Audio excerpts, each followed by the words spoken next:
instance, application of professional skills. So think that unfortunately in our world we have huge displacement of refugees due to disasters, catastrophes, and wars. And doctors or engineers are being displaced without their certificates, without their diplomas, and have to work in underqualified professions. And as a result, by uploading their certificates to the Agora, if any situation emerges or on a regular basis, they can provide a proof of their skills and start their life with high quality which adheres to their qualifications everywhere worldwide. So these are two applications which we see, and of course we see other applications. For instance, journalists can upload materials in regimes where the regulation or a tyranny may prevail.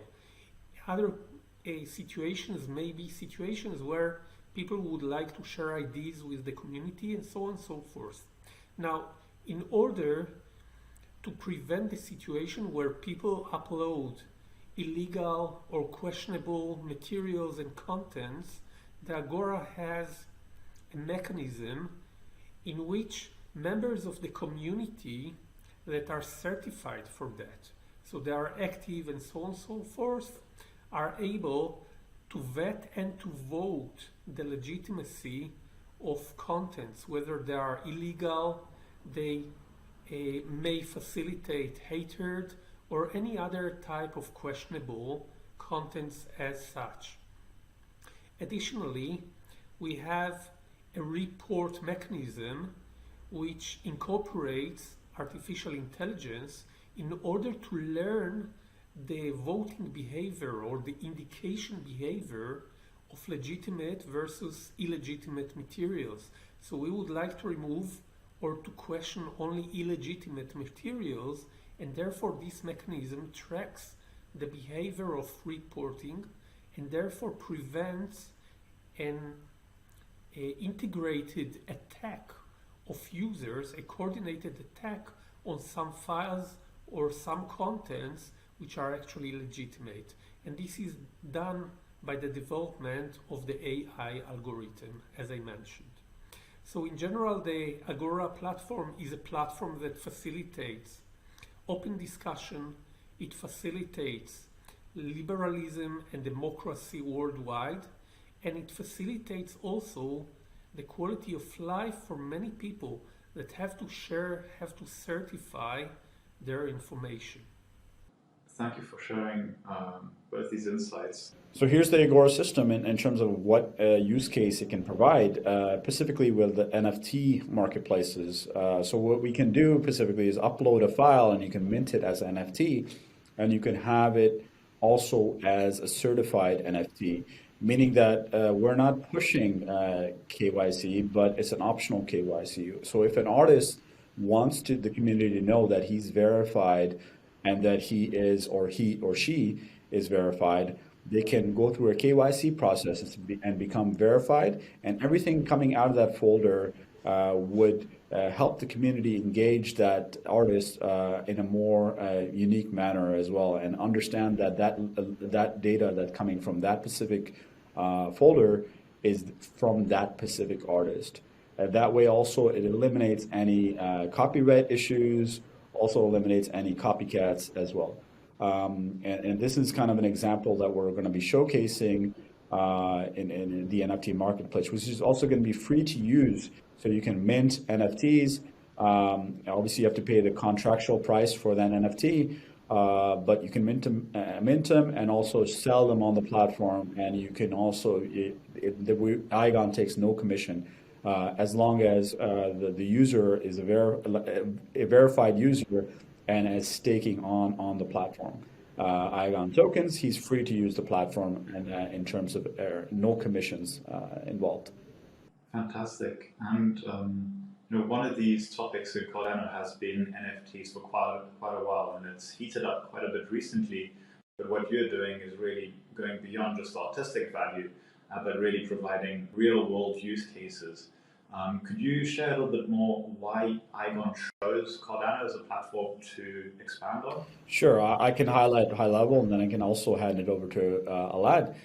So one of the biggest reasons we went for Cardano is there's a few, let's say, similar attributes that Cardano has with Igon. One is it's academia driven. We are focusing, Rohit's, for example, thesis work is back in 2005, which relates exactly to what we're doing today. So a lot of our base work is work on research papers and going through the steps to make sure that the platform is secure before releasing it prematurely.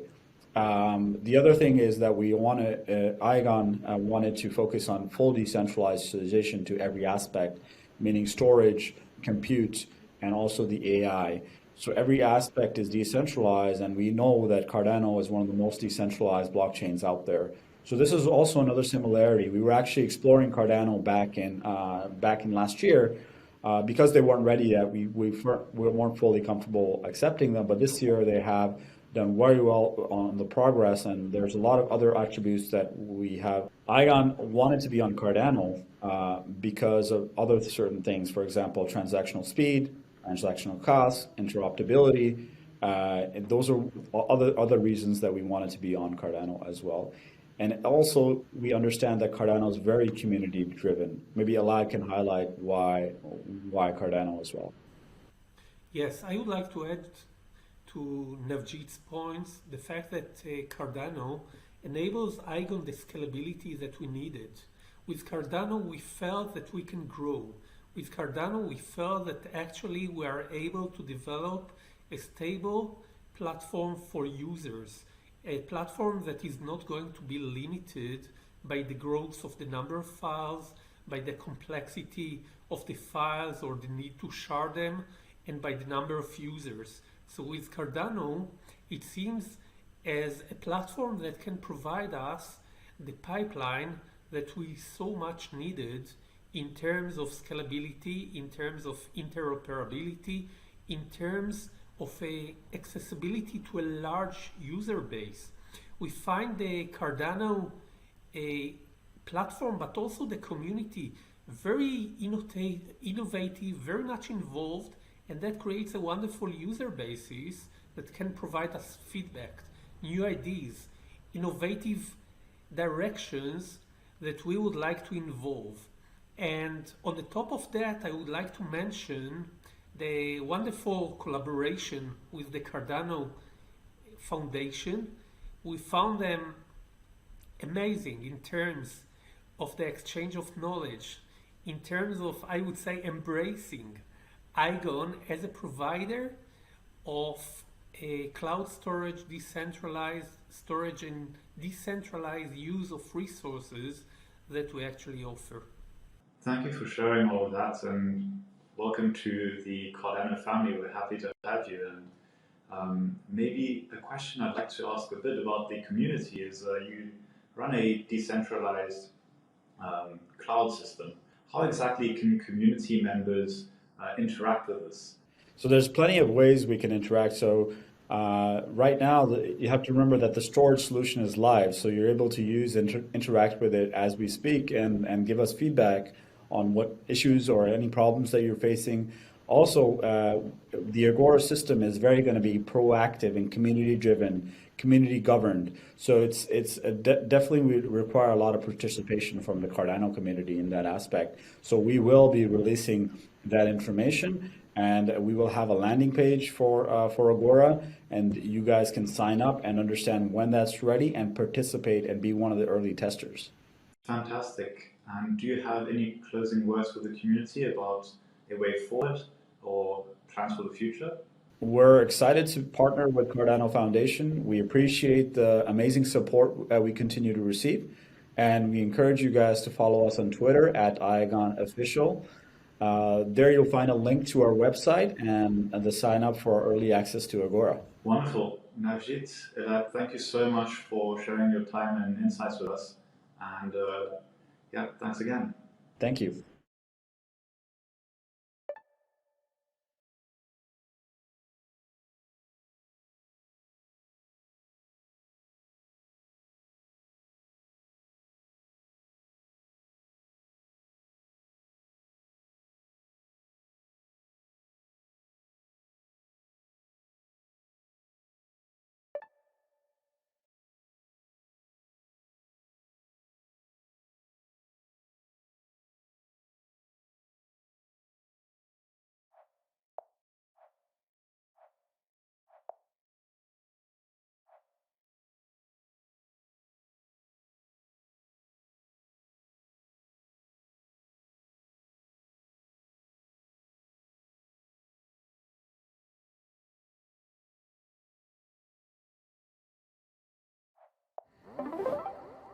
and simplify our wheels. This is why we want to implement MySmartWill. To explain our project, we have to talk about the two scenarios that we keep in mind. The first one is the pilot. The second one is the target. In Fund 6, we want to implement the first scenario. What about the pilot scenario? The pilot or MVP is a software that is integrated with Data Prism, and it could be an application for smartphones that allows you to upload and record a wheel and then transfer it when a determined event happens, like birthday or day of the year, like Christmas. All of the wheel that could be poem, picture, video, audio recording, an idea, a digital painting, is then transformed in an NFT. For what concerns instead the target scenario, that is our future object, it is more complex because it could allow you to transfer properties. We are talking about the last wheel. It is complex because MySmartWill should be integrated with oracles. The functionality of MySmartWill solutions are enabled by the Cardano ecosystem through key components: mobile application for user, Data Prism for digital identity, Bluetooth backend for smart contract and cloud services. Our target is different depending on the scenario. Clearly, in the pilot MVP scenario, the target is the retail, and we are thinking about the Cardano ecosystem as a tester. For what concerns instead the target scenario, the target could be the financial institution, insurance, bank, and professional categories like lawyers, notaries. What about instead the milestone plan of our project? We expect to release an alpha software in 3 months, and then it will be tested by the Golgi delegators. With the beta software, we extend the test session to Cardano community. The tester will be also rewarded. In 6 months, we expect to launch the pilot on the entire Cardano ecosystem and start with the advertising. We expect also to verify and measure the return on investment or intention directly on the Cardano ecosystem. The two areas of interest that we want to measure are the business and the technical one. With the business, we want to measure the value proposition and the customer experience. With the technical, instead, we want to measure the contingency and the sustainability in the end-to-end cycles. The team of MySmartWill is composed by Italian manager with many years of experience in management consulting, but we are looking for other technical components. So if you want to know more about MySmartWill, you can find all the information here. And if you want to support our team, write us at the Golgi's mail. Thank you really a lot for your attention. See you soon.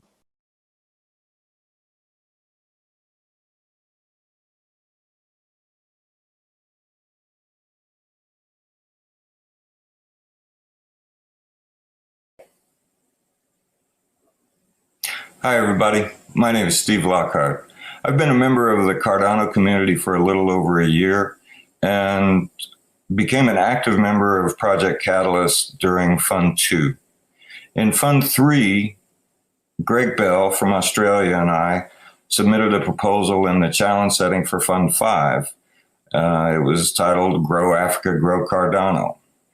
We felt like this was kind of an obvious direction for the community to invest in, given the roadmap that Input-Output had laid out to really grow in Africa.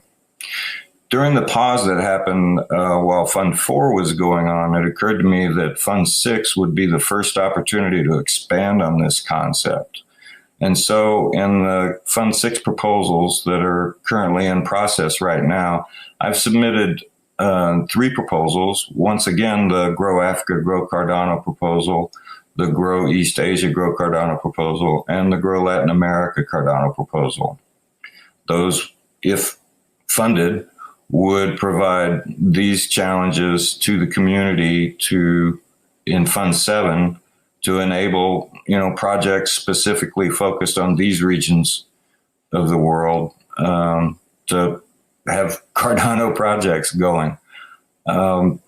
There's so many things that need to be done. And I think if you've been a member of the Cardano community for very long, you'll realize just how deep the rabbit hole is, and how long it takes certain information to kind of percolate down in your brain and realize the implications, not just technologically, but also economically, obviously, but also on a community and social level.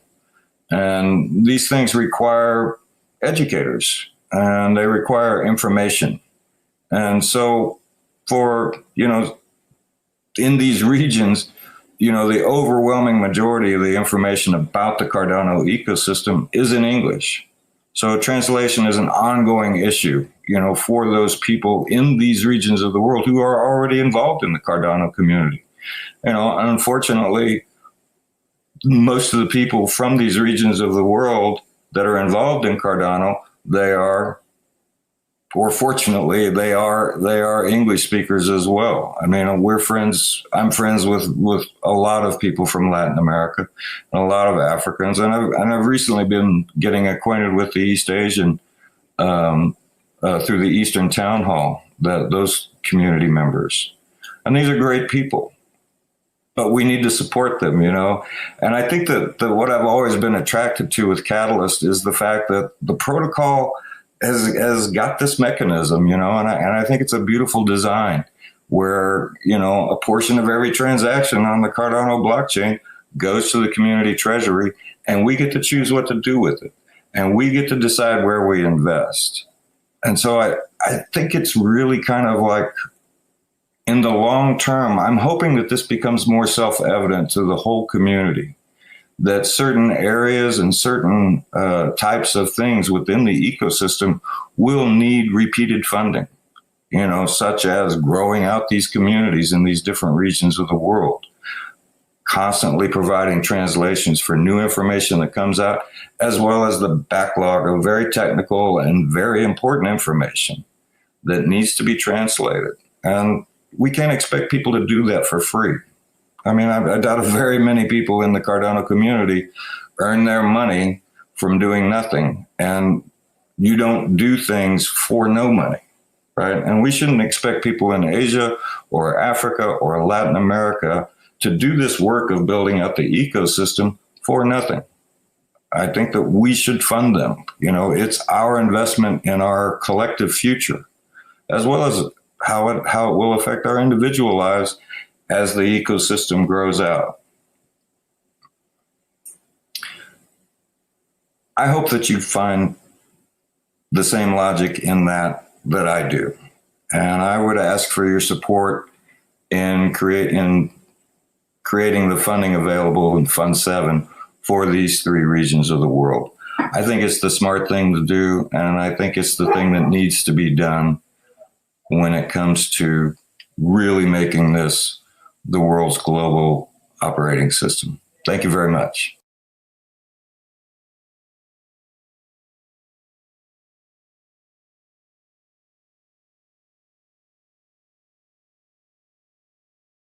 Hello, my name is Cole Bartlett, and I came up with Sustainable ADA because 6 months ago, while finishing my degree in economics and sustainability, I found a strong connection with blockchain technology and how it can help achieve our sustainable development goals by 2030. A technology that can be used to solve problems we face across the globe today, along with its ability to create a more sustainable and equitable world for all. I felt this technology and its connection to sustainability was lacking and not clear to most people. There isn't a blockchain that's core values are focused on sustainability like Cardano. That's why we've created Sustainable ADA. Sustainable ADA is a place you can learn more about these connections and will act as a bridge for people all over the world to come join the Cardano community. Hi everyone, I'm Razali, and some of you know me as Raz. Earlier this year, I joined Cole as co-founder of Sustainable ADA. At Sustainable ADA, we seek to fill the gap in stories told through human interest and sustainability lenses. Stories of how Cardano's technology is empowering people to build solutions that tackle climate, finance, and sustainability challenges. We want more people to learn about Cardano's blockchain technology and the people bringing it to life. Therefore, please support us at Sustainable ADA.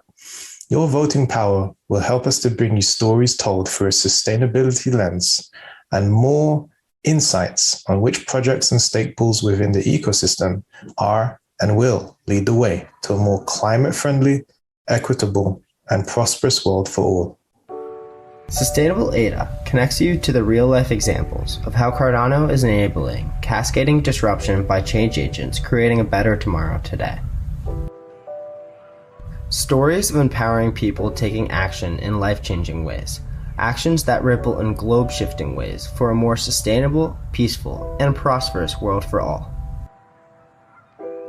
Connecting the dots between blockchain, Cardano, and Sustainable Development Goals, SDGs, and actions on the ground by showcasing case studies of positive progress and potentially valuable opportunities to be unlocked. Sustainable ADA is a space where you can learn more about the transformative potential and impact of Cardano and collaborate with others to receive guidance, access to tools, and community support while integrating solutions to challenges faced by you, your business, or your community. Clarifying and demystifying notions of blockchain and how it relates to sustainability and Sustainable Development Goals, SDGs. Providing resources for educators and activists to confidently introduce blockchain technology into people's lives, highlighting the sustainable advantages and positive impacts on communities and businesses. Bridging people into a world where they are welcomed on their lifelong learning journey and invited into the Cardano community. Ultimately enabling and empowering visitors to discover, acquire, and nurture an appreciation of what blockchain is, its limitations, and its possibilities. Sustainable ADA, the stepping stones to a sustainable and equitable world for all. Sustainable ADA, global sustainable stories and use cases. Project Catalyst Proposal Number 1. Our problem statement. There should be more of a spotlight on Cardano's projects implemented in Africa, their stories and challenges and solutions across the continent. Sustainable ADA's solution will be sharing stories from change agents in Africa and the diaspora, engaging with Cardano and cascading disruption, creating a better tomorrow today. If we get funded, we'll produce articles and more content on the website, shared across social media platforms that connects Cardano with sustainability, UN Sustainable Development Goals, donut economics, circular economy, and the sustainability and climate change focused projects in Catalyst. Sustainable ADA, global mission-driven newsroom. Project Catalyst Proposal Number 2. Our problem statement. There isn't enough participation and story sharing about stake pool operators in the Cardano ecosystem in different languages globally found in one place. Our solution? Sharing stories, facilitating and increasing meaningful participation from mission-driven stake pool operators and stakeholders globally within Cardano. If we get funded, Sustainable ADA will contact 193 countries, focusing on all the language groups within Cardano, and aiming to get a story written by a writer, at least one person representing each country in the world, and talking about their connection with Cardano, blockchain, and sustainability. Sustainable ADA, the stepping stones to a sustainable and equitable world for all.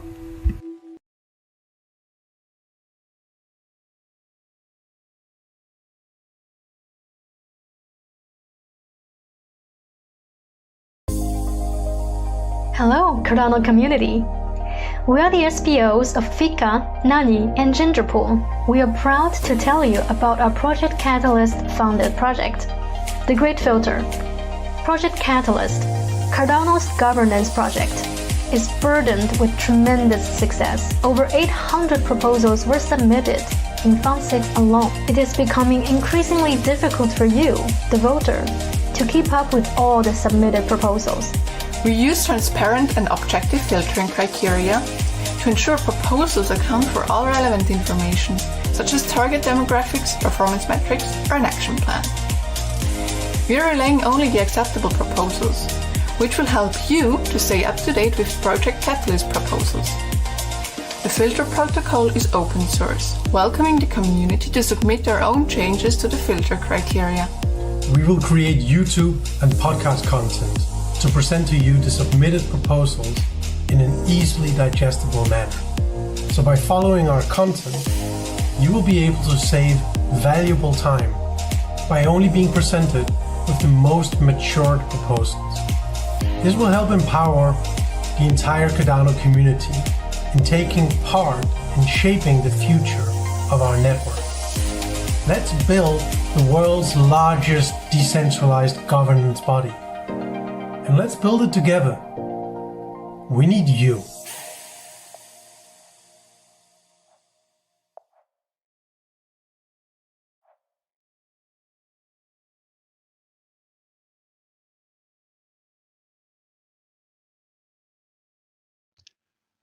Hello everybody, I'm John Hughes, representing Cubic, and I'm here to talk about certification of Plutus smart contracts.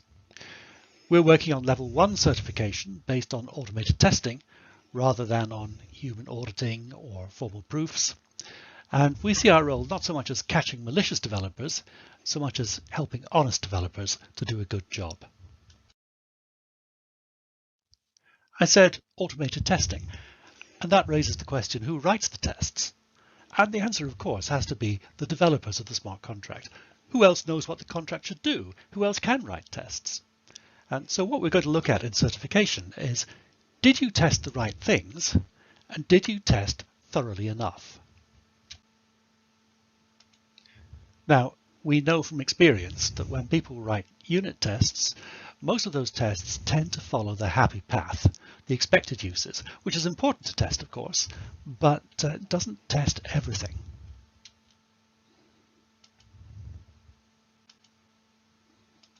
Generated tests, on the other hand, tend to follow unexpected routes, take unexpected paths, and provoke unexpected behavior, which can often include unexpected faults.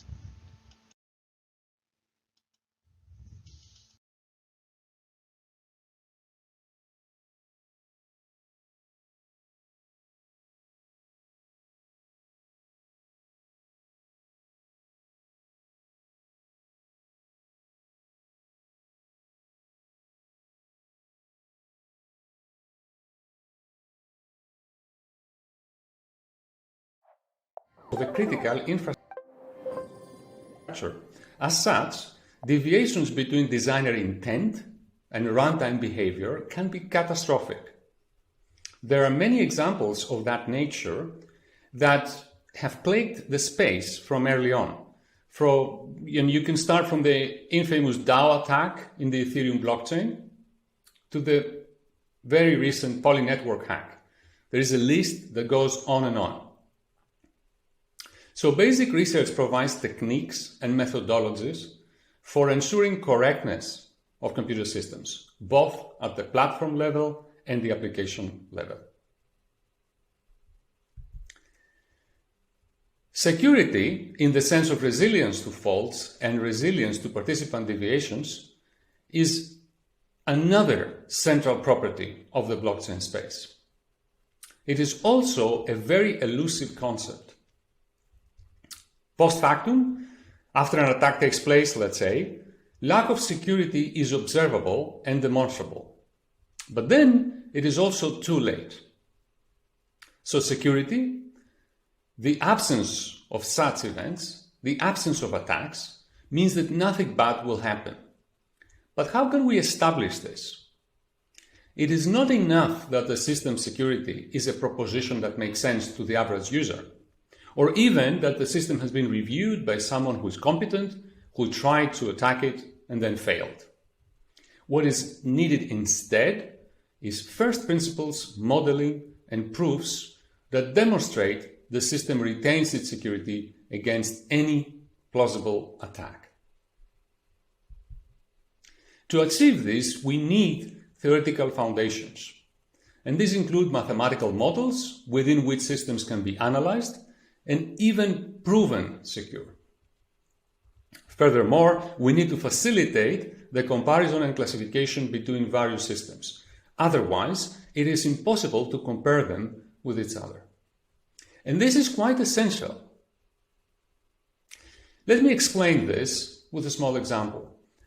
In most systems, there is an obvious performance versus security trade-off. This means that you can make the system more performant and usable by sacrificing its security. So when you have two competing systems, it is easy for one to surpass the other in terms of performance by sacrificing security. So if the systems get locked in a race like that, with one leaping ahead of the other continuously, decreasing security again and again in every step of this process, it becomes a race to destruction. In the end, an attack is bound to happen.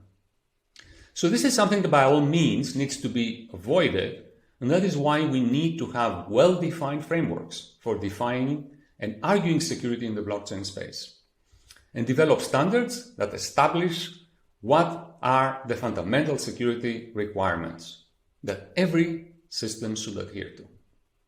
With this introduction, let me now turn to our research highlights and also the work that you will expect to see in the coming years. I'll start first with the Cardano contract layer, which is the centerpiece of this year's summit. The system offers a general-purpose platform for decentralized applications. This is centered around the Plutus language, based on research that we've been working on the last 5 years, and culminated in outputs such as the extended UTXO model and its native tokens, results that were peer-reviewed and published last year. This general-purpose layer gives rise to domain-specific languages, or DSLs. An example of such language is Marlow, a language for financial contracts that is covered in another presentation in this summit. Developing applications in Cardano takes place over the Plutus application framework, which is another development of research and engineering coming together. Now, let me cover some of the ongoing research work. First, we're currently doing a deep dive on pricing models for smart contract transaction processing. Some first highlights of this work you can see, for instance, in the bubble fees and stable fees panel that is also in the program of the summit. There is also very exciting work that is coming up in the direction by a research team, includes dynamic pricing models, which adjust automatically the fees in Cardano so they always remain predictable and fair. Another interesting domain that we're looking into right now is blockchain storage.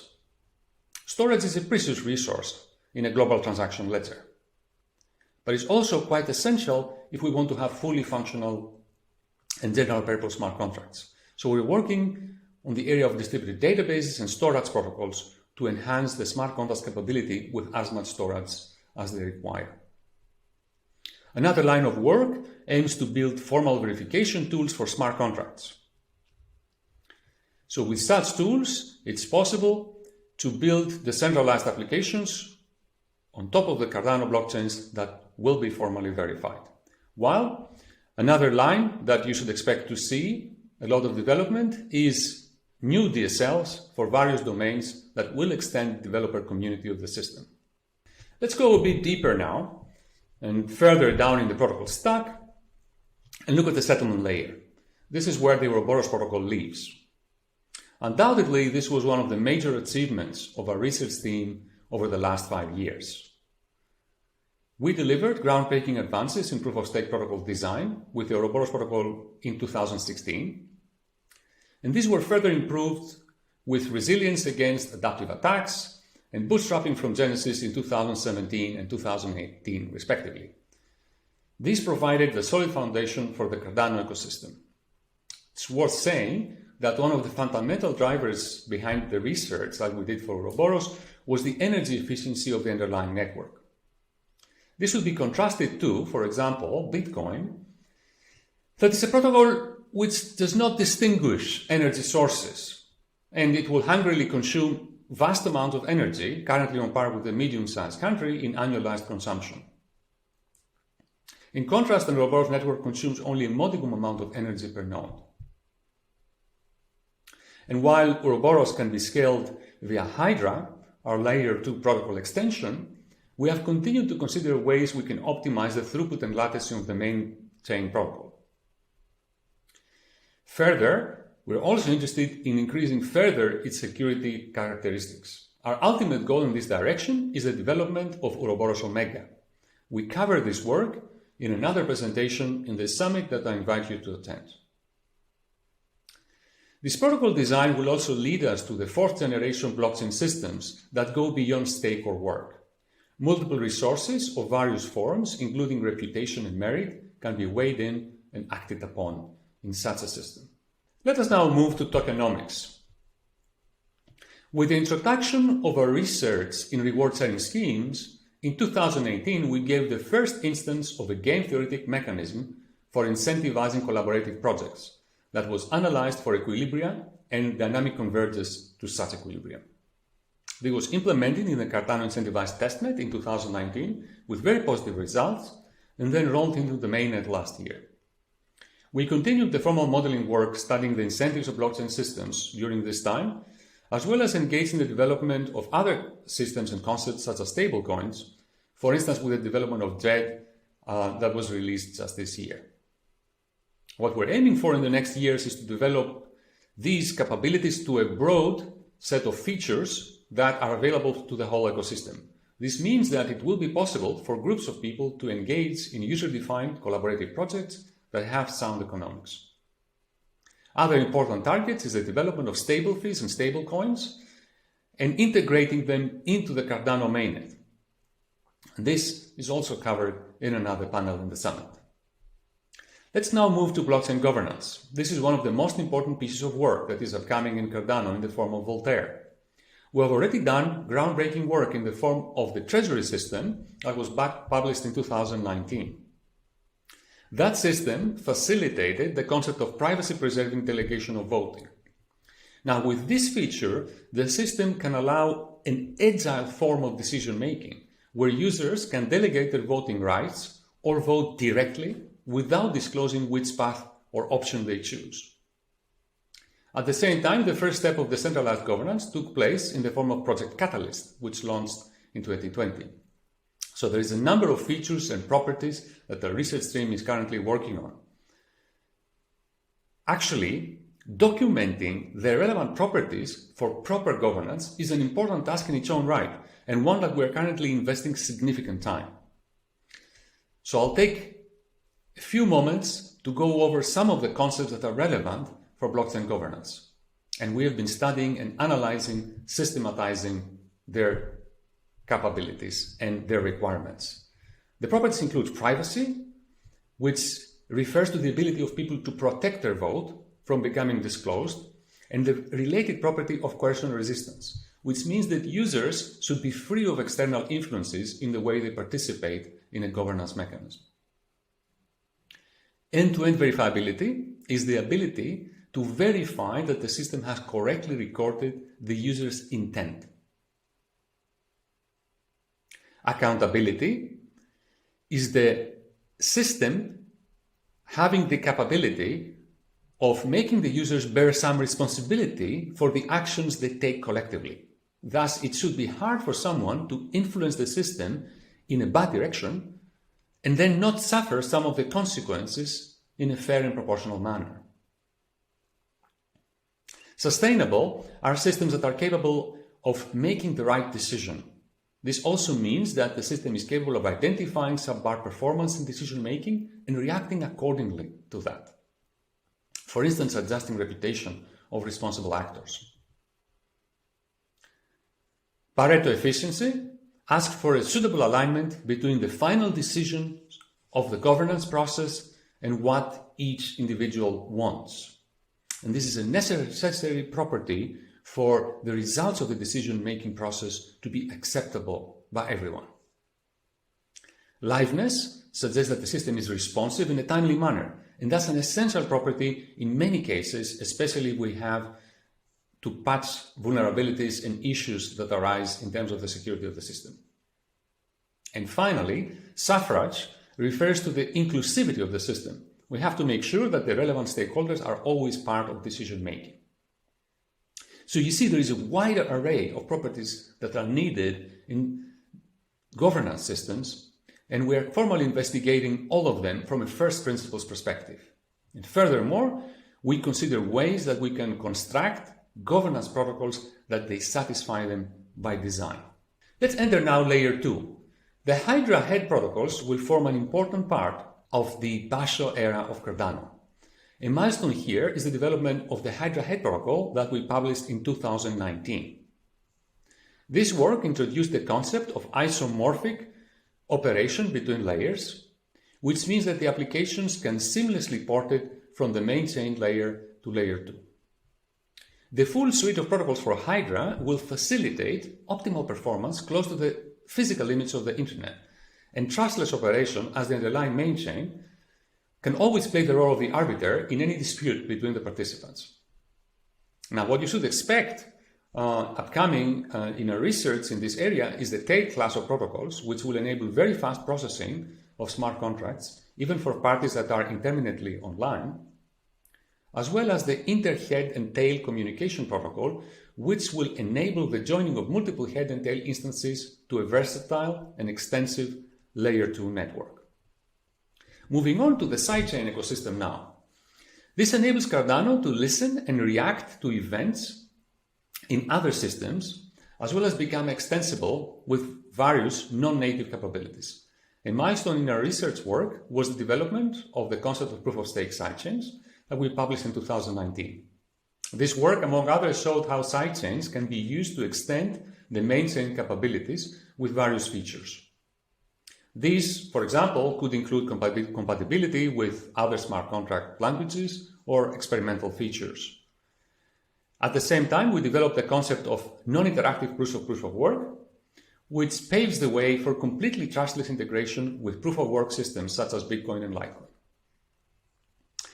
In the same research, we are working towards secure oracles, which will enhance the capabilities of smart contracts with external data feeds. And we're also developing general-purpose cryptographic toolset for seamless flow of value of information between different blockchains, be it proof of stake, proof of work, or otherwise, without single points of centralization. Final point, but quite important, is our investment of significant efforts to the post-quantum security of the whole protocol stack of Cardano and blockchain protocols in general. We've started this work, first principles, by studying blockchain security in general in the post-quantum setting for proof-of-work systems. In the future, we will be developing ourselves as well as collaborating with other blockchain system development teams and analyzing post-quantum algorithms and protocols for the Ouroboros protocol and other critical components that are related to the Cardano ecosystem. Note that this will not require the enhancement of the system with any quantum capability. Instead, the system will remain classical in the computer sense. However, it will use suitable algorithms whose security remains unbreakable even against all-powerful quantum adversaries. Now, this gave you an overview of all the questions that our research team handles at the moment, as well as the direction we're heading.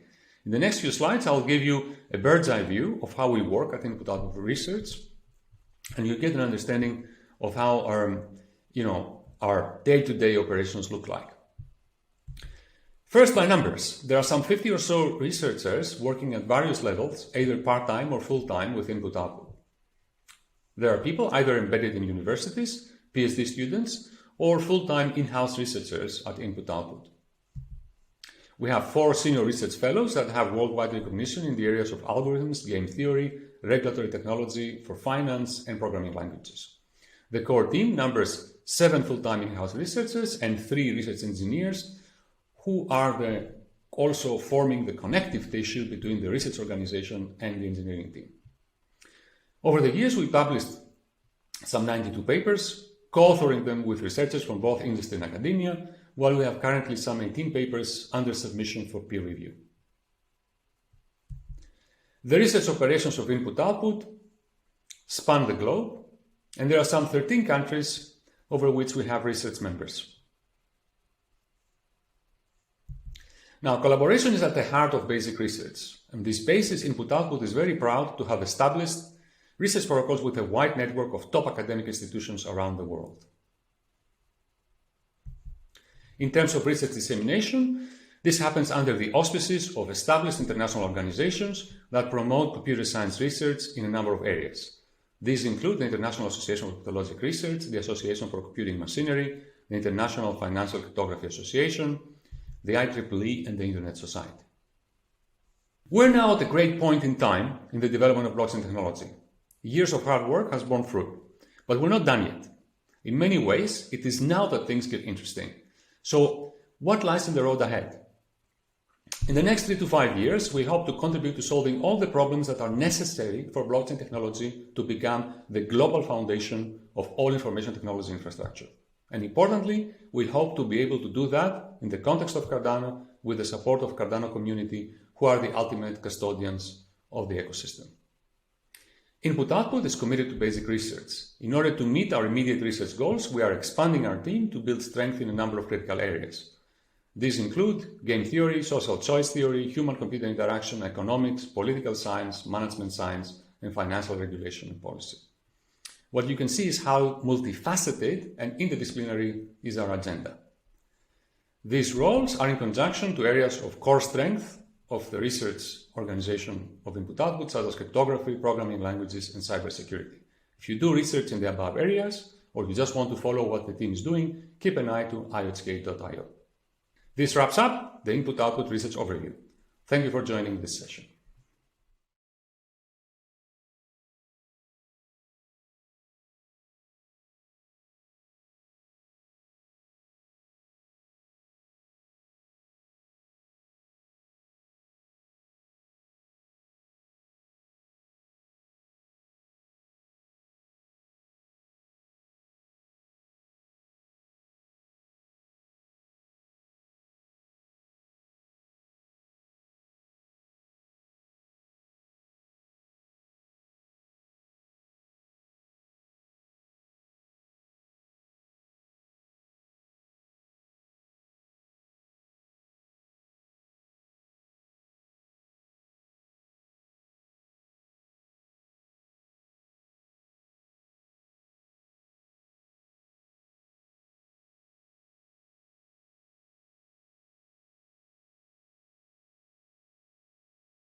So, hi, Fred. Thanks so much for joining us here today. So, I think we're going to jump straight in. I think we're really at the precipice of something exciting here with Cardano, and the breadth of talks happening at the summit is a real indication of that.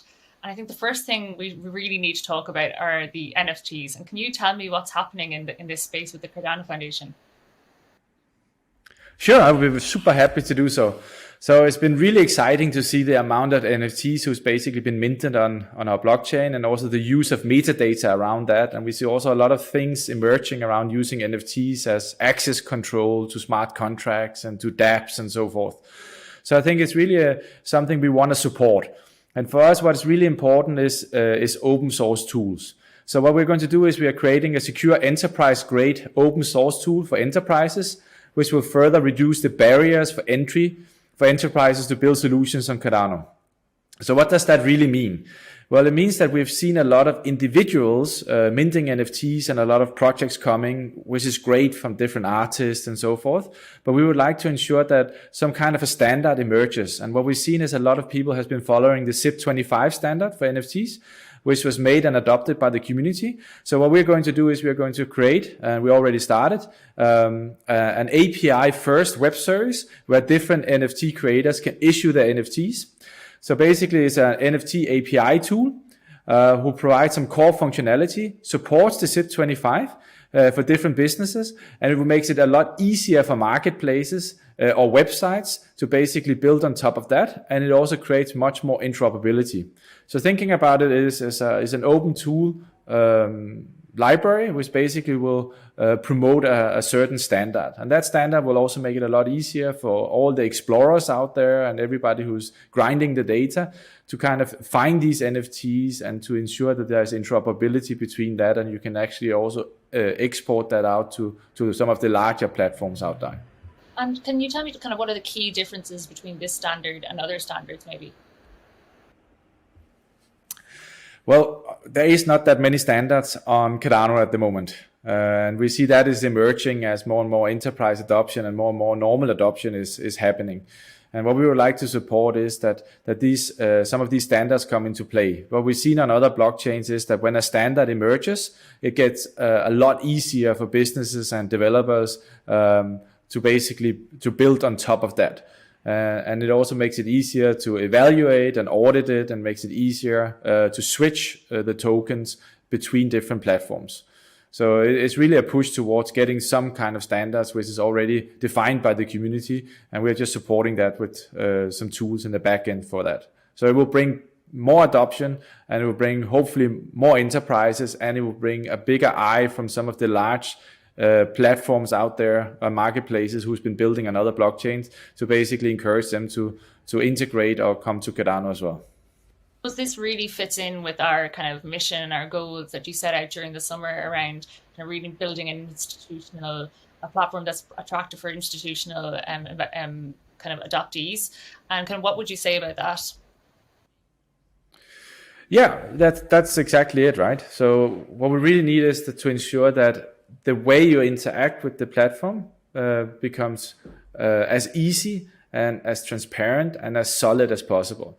And then we have these three words I keep talking about is the resilience, the reliability of the platform, right? And how that really plays together, because what large enterprises or larger businesses, because we see these large businesses coming, what they want is to ensure that how they interact with the platform is enterprise grade, and that is, the uptime is there, and they can trust the data from the integration layers and the APIs in the middle layers. So it's also about building from our side a kind of a reference API, which the community then also can then at a later stage either take the source code from or even take over. And I think this kind of brings us nicely on to kind of a part on kind of the delegation. And so it goes back in April, I think the foundation moved from a 3-epoch delegation cycle to a quarterly delegation cycle. And I think at the start of October, we're going to start delegating again, so which is really exciting. Can you tell me a bit what we're going to focus on? Yeah, that's correct. So we wanted to move to a 3 months or quarterly delegation because it gave us some more speed in terms of our execution. It sounds a bit funny that we say we get more speed, but it allows us to ensure that the processes was in place on the token level. The other part was we felt that we were delegating towards mainly decentralization to small stake pools, and we are now looking into supporting some of these great news we just announced here at the summit around circular economy and sustainability. So we're really looking into changing that a part of our delegation methodology to also support some of these impact pools and some of these initiatives which we just announced. So I think that's super exciting as well. And we will try and do everything we can from the foundation side to keep, supporting stake pools who is thinking a little bit different and who is, fighting the fight every day to ensure that the security of the network, but also to try and change the world. And I think those initiatives goes very well hand in hand. Yeah, and can you kind of maybe tell us a little bit about kind of how you're supporting kind of these different stake pools specifically? Sure. Well, one thing is, of course, the delegation, right? That we delegate on a quarterly basis. Another thing is that we are looking at building an advisory board around that. And the third part, which is probably the larger announcement, is that we are doing a 3-year grant with the University of Zurich, with the Blockchain Observatory, where the mandate basically is that they're going to implement the Cardano blockchain into their tool sets. And what that basically is going to do is that it's going to create a situation where we can get a review of the consensus protocol and the incentives to support a continued decentralization and an active governance of Cardano. So really what it does is it's giving us some postdocs for a 3-year period to do research, really data-driven research on the blockchain on a transaction level, also looking at the staking dynamics and the Cardano protocol parameters, including the stake pool operator parameters, to ensure that we as the foundation has sufficient knowledge and insights to support the healthy growth of stake pools. And we had a lot of discussion with different stake pools, and there's a lot of opinions about small stake pools versus big stake pools, and how Ouroboros and later Ouroboros Omega actually is going to do that. But our aim is really to ensure this further decentralization, but we need the data, and we need it from a non-biased source, which is also monitoring other blockchains to really see how these incentives and how these things actually play along over time. So it's really about, giving the University of Zurich the time and the ability to also look at the Cardano blockchain and compare that to other world-leading blockchains, and to give us early data points, which will allow us to work with the community and the stake pool operators to optimize a fair system on the blockchain. Yeah, and I think that the partnership with the University of Zurich is incredibly interesting, because it really lays down the groundwork for what we're about is just education and kind of research. And I think I want to know a little bit more about why maybe specifically you partnered with the University of Zurich. I think in reality we had been having a working relationship with the University of Zurich for a long time. We also have with a couple of other universities. And we felt that the value proposition with the Blockchain Observatory, where they're already looking at the Bitcoin chain and Ethereum and Bitcoin Cash and other change, it basically felt like they had the knowledge and they had the tool sets which will allow us to actually do that at this time. The other part is that the foundation is based in Switzerland, which allows us to be quite close. And this is the first long-term collaboration and grant we give to a university out of the Cardano Foundation. So it also allows us to be a bit more closer on the ball and on the working packages. And I think specifically the working packages are really important for us, that we get that right. Because it's not like core academic research on how to do a better blockchain. It's really about monitoring the protocol parameters and the incentives and what's actually happening on the blockchain, and comparing that with other blockchains to ensure this healthy ecosystem keeps thriving. And what we also want to look at is, for instance, the rights and the participation which is happening. So it's not just about, the transaction, but also what kind of participation, and later when voting comes online on the main net, right? We want to also, get our heads and grasp around that we can really get the right kind of dynamics in place, and we are forewarned. So if you look at what we're doing right now with the API backend and building that API backend, I think if we would have had sufficient data in an earlier stage, we could have kicked that off maybe, 2-3 months earlier, and we would have been able to support a lot more of the NFT creation on the chain by actually, kicking that API backend off earlier. So I think it's really about also front running some of those initiatives we see in the data on the blockchain. Yeah, and I think that's really, really interesting. It's the fact that we're going to be seeing trends, not spotlight, not really placing a spotlight on kind of a 1 year partnership. That's actually just going to be over 3 years. And can you tell me a little bit more about the economic functioning? Because I think that's something that might interest our community a bit. The economic function in terms of the grant, or in terms of the how they're going to measure it? Yeah, and the work package, I think, would be really interesting to talk about from the University of Zurich. Yeah, so we will do a blog post around that at a later stage. We're just right now evaluating the last bits and pieces of the work package, and we're waiting here for the summit to kind of announce this. But in essence, we're kind of in agreement with the University of Zurich, right? And the work package is overarchingly defined, but I think it would be better to share that in a blog post at a later time. We'll make sure to everyone to watch this space, because there's some really exciting things coming up. So make sure to check out our blog post for sure. Yeah. Yeah. Yeah, and the other part about University of Zurich is that they have something called the Blockchain Summer School, right? And the Blockchain Summer School is something we participated in for 2 years in a row now, which is basically an open summer school. You have to pay for it, unfortunately, where people can come and learn about not just different blockchains and different protocols, but they also get very deep into the gist of it. And this year we actually went that far that the students had the ability to basically to code an oracle on the Cardano blockchain using Wolfram Alpha, and using different aspects of the Cardano blockchain and some of the components of Malawi. And I think that was just truly magical that students within a short amount of time actually have that ability to do an oracle there. So it's also about education and ensuring that more universities put the spotlight on blockchain and what these decentralized applications can do, but also the delta towards the centralized, let's say, DLT space, and where is it that you can actually find added value in the decentralization compared to the centralization. I think, as I said earlier, is the groundwork for strong educations and foundation.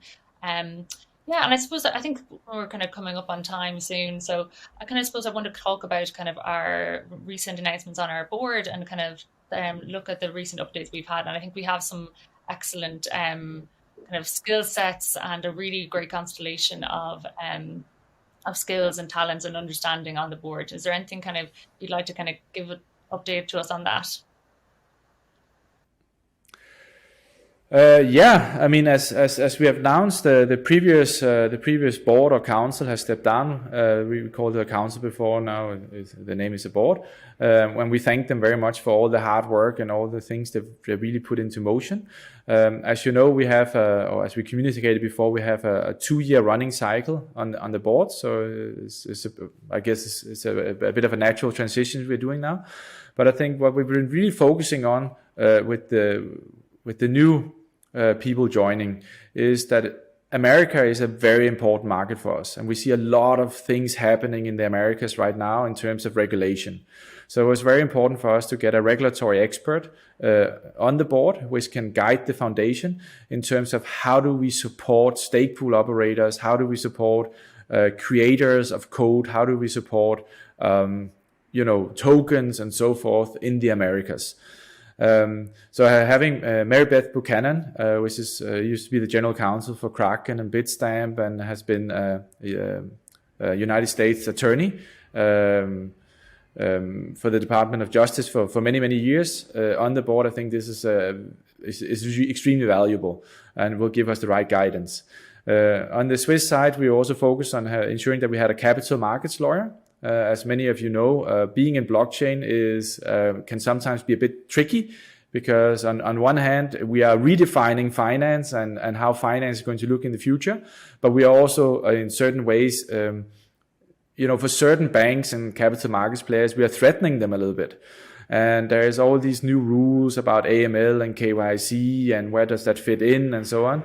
So I'm really having Gillian McNabb and her deep fintech and capital markets knowledge and the foundation knowledge she has about foundation law is going to help us. So that basically means now, two legal experts or regulatory legal experts on the board, one basically representing Europe and Switzerland and one representing the US. I think this was, a very good timing for us in terms of the maturity of the protocol, but also the maturity of the foundation and the work we're going to do according to the strategy presentation as we published a couple of months ago.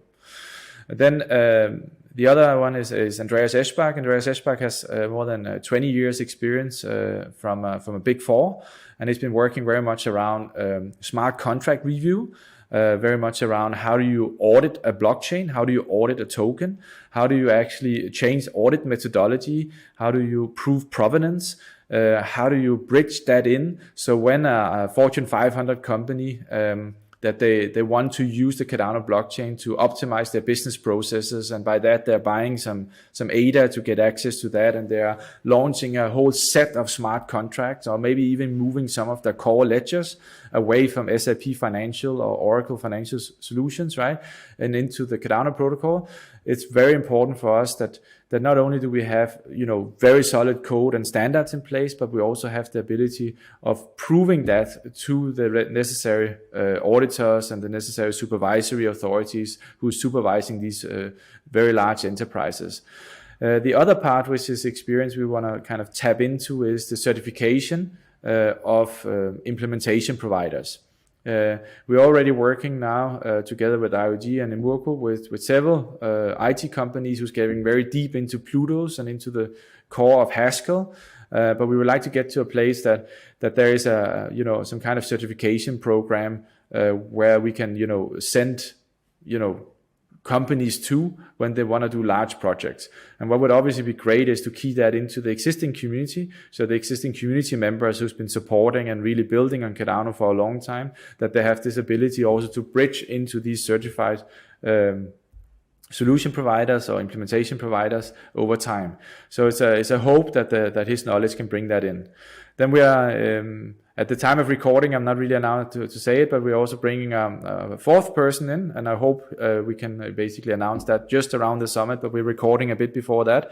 And he has a lot of experience. He's based out of Japan, and he has a lot of experience from the 80s and 90s about the Linux and all the IBM and Googles of the world and how the whole open source movement was running. And the reason we are bringing him on board is basically based on a governance perspective, because we're going into the Voltaire era. And I think where the foundation really is going to take its stand is also around how Voltaire is going to define the future of the Cardano blockchain, but also a lot about what does open source really mean, and how do we actually encourage not just a lot of commits from a tightly knit circle of Haskell developers, but how do we actually spread that out so we get much more commits from a much larger community. And he has a lot of experience in actually doing that. So I think that's a new skill set, and I think it's matching extremely well with where the protocol and where the foundation for maturity level is today. So we are super grateful for all the hard work the old board has done, and I said that this 2-year period it seems to be a very natural change. But also now with the Alonso hard fork and smart contracts, we are really just trying to ensure that we have a fully independent board with the right skill sets to guide the foundation, and to ensure that we can grow and make even more impact and really start augmenting the enterprise adoption and de-risking the use of the protocol for enterprises, regulators, and capital markets players. Yeah, so that sounds really, really exciting. We've got an incredible kind of few months ahead of us. So thanks, Fred. It's been really great chatting with you today. And I suppose, do you have any final remarks for our community on the foundation updates, or before we head? You're welcome. And enjoy the rest of the summit. We're really, really proud about all these things happening. And thank you for supporting the Cardano community and the Cardano protocol. I think we really have a chance now to change the world with smart contracts, and we can move beyond, let's say, the more token standards and really move into to identity and enterprise optimization and business optimization and all those things, which will allow people to really voice their opinion. First of all, who are you?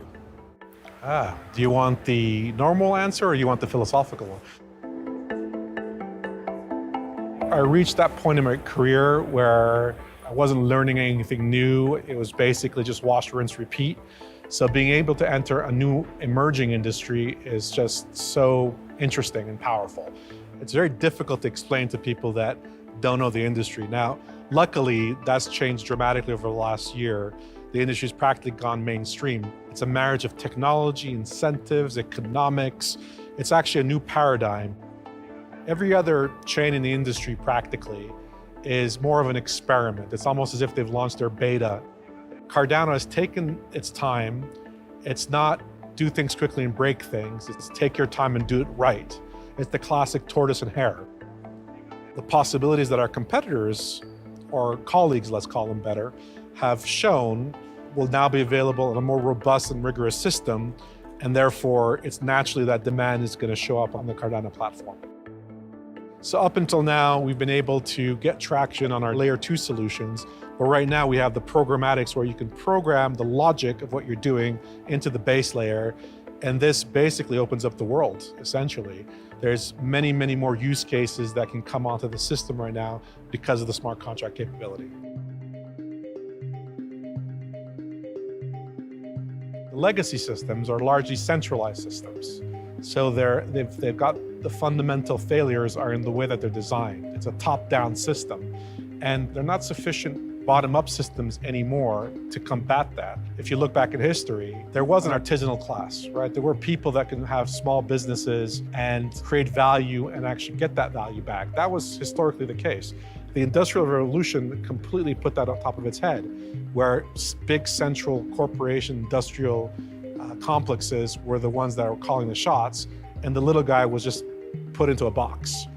What the blockchain allows is to bring that artisanal kind of small business, individual enterprise back into the fold because you have a new system that allows that. So a good example could be an artist in Pakistan in the past would have to work through a system to get there and probably wouldn't get noticed. Now you could just put your art online, you can put an NFT out there and get paid for that art. That's completely new. When you're working with high assurance industries like the healthcare industry, like the financial services industry, automotive and so forth, they don't have any tolerance for errors and mistakes. So you need that type of rigor, you need that high assurance, that determinism, if you're going to get those types of systems onto the blockchain. If we look at our pipeline, I have between 400 and 1,000 opportunities across the planet. So whereas demand generation in traditional space is hard to do, here it comes like almost part of the package. In terms of partnerships and people who'd like to collaborate with us, it really goes across the spectrum. So there's individuals starting new businesses, creating new solutions, up to small and medium businesses that are creating business value through this platform, all the way up to large governments and enterprise. By and large, partnerships are quite transactional. It's about money in, money out.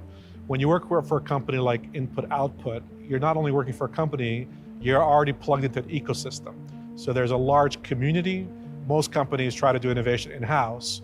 Things like Catalyst allow you to crowdsource innovation, which multiplies the power of innovation.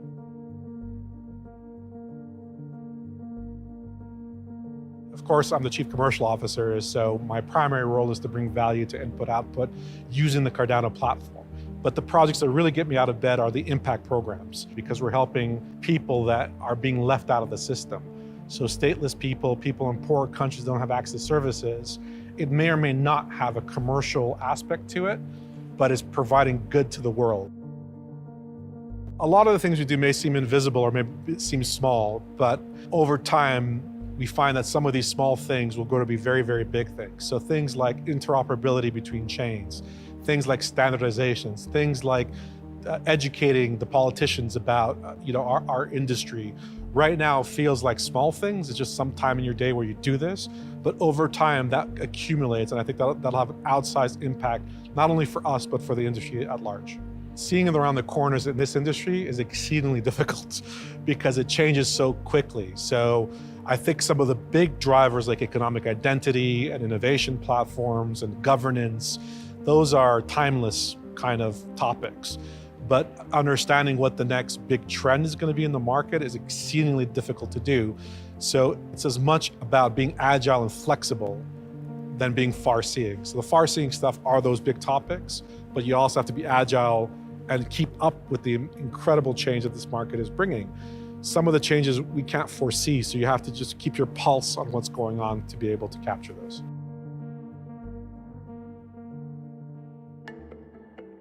So Cardano 2025 for me is really a story of utility, adoption, and reinvention. So we're targeting, and we have line of sight to get to 1 billion users within that time frame. There'll be more enterprise adoption, there'll be more governments coming on board, more people coming on board. But what I'm most excited about is the unknown unknown. So what is going to come out of this that we could not have foreseen, and how do we pivot to capture those next waves of value? So the reinvention part of it, I think, is going to be a great part of the Cardano 2025. So we do have a long way to go, but it is like being in the first days of the internet. These are things that are changing the world. In fact, the blockchain space, it's creating a new paradigm that we haven't seen since the Middle Ages. It's a new way of doing business. It's a new way of, it's a reinvention of money. It's like going through the looking glass. Now I look at traditional institutions and I see them differently because I see how the threads of power are working and how our industry looking to disrupt that, and how many times it's adversarial where it doesn't have to be. And it's just, yeah, it's like Alice in Wonderland, right? It's like getting into this new world of opportunity that wasn't possible before. I've been in the industry now for 2 years. I've never learned so much. I've never worked so hard and been so satisfied with the work that I've done.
Charles, so good to see you. So good to meet you, Billy. I hear great things, and thank you so much for doing this with us and collaborating with us. I hear you got some passions for Africa. Indeed. I had just learned just today that you and I could probably spend hours going through the fascination that the whole continent offers, both the highest of highs and lowest of lows and all points in between. And what really caught my attention was the dedication and foresight that you have maintained in looking deep into beyond just the fascination of Africa as a continent.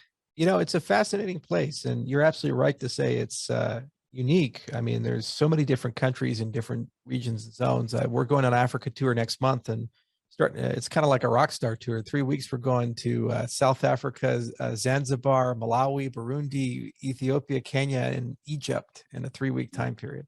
Wow. 5 heads of state. So I'm giving you guys a run for your money. I mean, it's tough.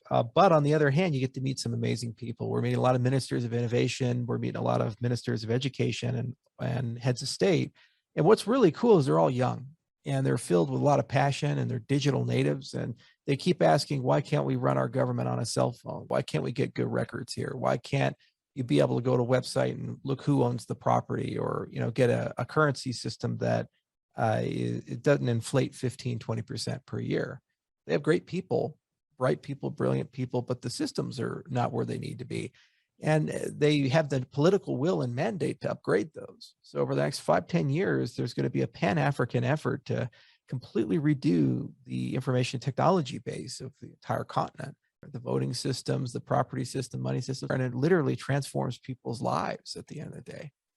Yes, and as you point out, the exuberance, the youthful exuberance is leading the charge.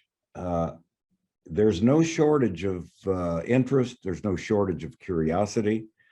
I think that the drawbacks are up at a hardware level. I mean, people want to be treated with respect and dignity, and they want to be treated fairly. And what got me most excited about our entire industry and how we think, how we approach problems is this basic idea that you can create a system where everybody's treated equally. Doesn't matter if they're rich, doesn't matter if they're poor, doesn't matter who they're born to, all these things. And it's all that everybody has open access, and it's all open source. Every product we've built, no patents, no intellectual property, it's all open source. It's there for everybody. And if it can work in Ethiopia, like the Minister of Education deal we have, or some of the other deals that are coming online, it's going to work for the homeless in California. It's going to work for the poor towns in West Virginia and other places that are really getting hit hard. And also creates a new economy. You know, we got NFTs now, we got ICOs, we got all these crazy things that they didn't exist, you know, even 2 years ago. But holy moly, it's really changed the landscape and the playing field. And it's kind of like when color came to television, or, you know, VR came. People said, wow, this is incredible. And sometimes it was a little difficult to know exactly how that was going to work out. But over time, the creative medium gave artists and gave entrepreneurs, you know, so many more dimensions to work with and express what they want to say, how they want to say it, but also be able to monetize that. You know, music industry needs a renaissance. Hollywood needs a renaissance. There's a lot of problems right now in these things. And what's exciting is the same kinds of things that allow you to vote securely, have secure money, have property, can also allow these new business models to run on the same rails and be openly accessible to not just American artists, but also African artists or South American artists, Southeast Asia artists. Like I remember going to Mongolia, there was a band I met there. What was it? The Who? Josh, you remember their name? That Mongolian rock band, the Throat Singers? Yeah, the Who. Yeah, the Who. Yeah, God, holy moly, they're so talented, that band, and they just got discovered by accident. So now they're starting to become rock stars, but they're just like got this old and new blend where they're taking traditional Mongolian throat singing, which is just strange out itself. It's like two dudes singing, it's the same person, and then they add in, the Tuvans, yeah, and then they add in hard rock. And you're just like, wow, what am I listening to? This is crazy. And the fact that they could compete on a global market and they don't have to live in Hollywood or Nashville or some other place and be able to actually have a direct relationship with their customers is what it's all about. And hopefully we can build that infrastructure and make that as global as possible. Yeah, it's a rather ambitious thought process, but you did touch upon some valued terminology, and I think that when you strike the interest of being able to monetize certain things, there is an underlying current of optimism that's being overlooked, and it's glaring. You speak of homeless problems across this country, and by and large, the general response is hands in the air. It's like, I can't figure this out. But they're missing a big part of the way that solutions can be brought to the forefront, and it's with this optimism that you're carrying. That's quite exciting. Yeah, and it makes everybody just think, how can we solve a problem instead of being so damn cynical. I'm getting tired of cynicism, Billy. Everybody, oh, we can't solve it. Our best days are behind us. Nothing will ever get done. There's fraud here. There's there. This person's a liar. I love that we get to work on systems all day long where you don't really have to care about who you're doing business with, because the system itself keeps everybody honest. I got a great story I love telling. I went over the country of Georgia. Apparently there's a country of Georgia, Oh, yeah. Go figure. So I went out of the country of Georgia, and I was in Tbilisi with the old finance minister, Mindia, and he made some political enemies. So they gave him the job that nobody wanted. They're like, hey, go clean up the corrupt police force. It's like, oh, you might as well just shoot me in the head now. That's like the worst job in the entire world. They said, all right, I'll figure it out. So what he did is he secretly trained an entire parallel police force in America. Didn't tell anybody he was doing it. Then he just had them all come in, fired every police officer in the country the same day, and brought in these new guys. And he had two police forces. So there was the regular police and then a different group who would randomly go over, pull over the police. And if they caught him with cash, they'd fire him on sight. And so they went from one of the most corrupt to one of the least corrupt police forces in all of Europe, basically overnight. And I asked him, well, how did you come up with all these systems? Bad systems make corrupt cops. If you're an honest guy, you go into a bad system, a lot of corrupt cops, then if you don't take bribes, they're suspicious of you. They'll kill you. If you walk into a good system, then even if you're a bad actor, you're going to wash out, or you're going to reform and you're going to grow up. So what's so cool about our industry is it's all about thinking in systems, whether it be the police systems or the voting systems or the music industry. And that means we get to work with everybody. We get to talk to everybody, and we say, okay, where aren't you being treated fairly? Where do you not have the relationships that you want to have? Where are you letting someone down, or there's an issue, or where do you feel like you've been screwed in the business relationship? And that can be the coffee farmer in Ethiopia, all the way up to a famous musician, to a world leader. It doesn't matter. They all have a grievance somewhere in the arrangements. Central bank issued digital currencies are the same thing. You'd think a central bank's a big, prestigious organization. 2/3 of central banks in the world are non-BIS members, and they get screwed by the big guys. And so they're basically told how they have to run the monies of their country and how their seminars have to work and these things. And they say, well, we'd like to innovate, we'd like to grow. And they end up actually being told, well, if you go down that road, we're going to shut you out of the global economy. Imagine a nation state being told that. So their hands are kind of tied, and this new system comes in and gives people a chance, like El Salvador is doing or others are doing, to kind of innovate and reform and try new things, like maybe universal basic income, or maybe sovereign wealth funds that handle environmental concerns, or maybe you end up going from GDP to HDI and say that growth doesn't matter. It's how we treat everybody that matters.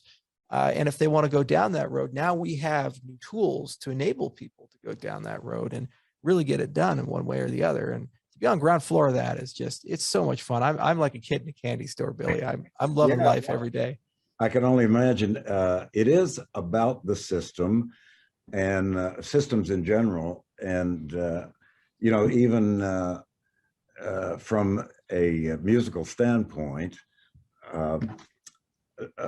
our trio, three guys, keeping it the system of three chords, getting into it is easy. And if we drift, we call it. We've got a kind of a interesting, a highly technical term. We call it going to the Bahamas. Going there is easy.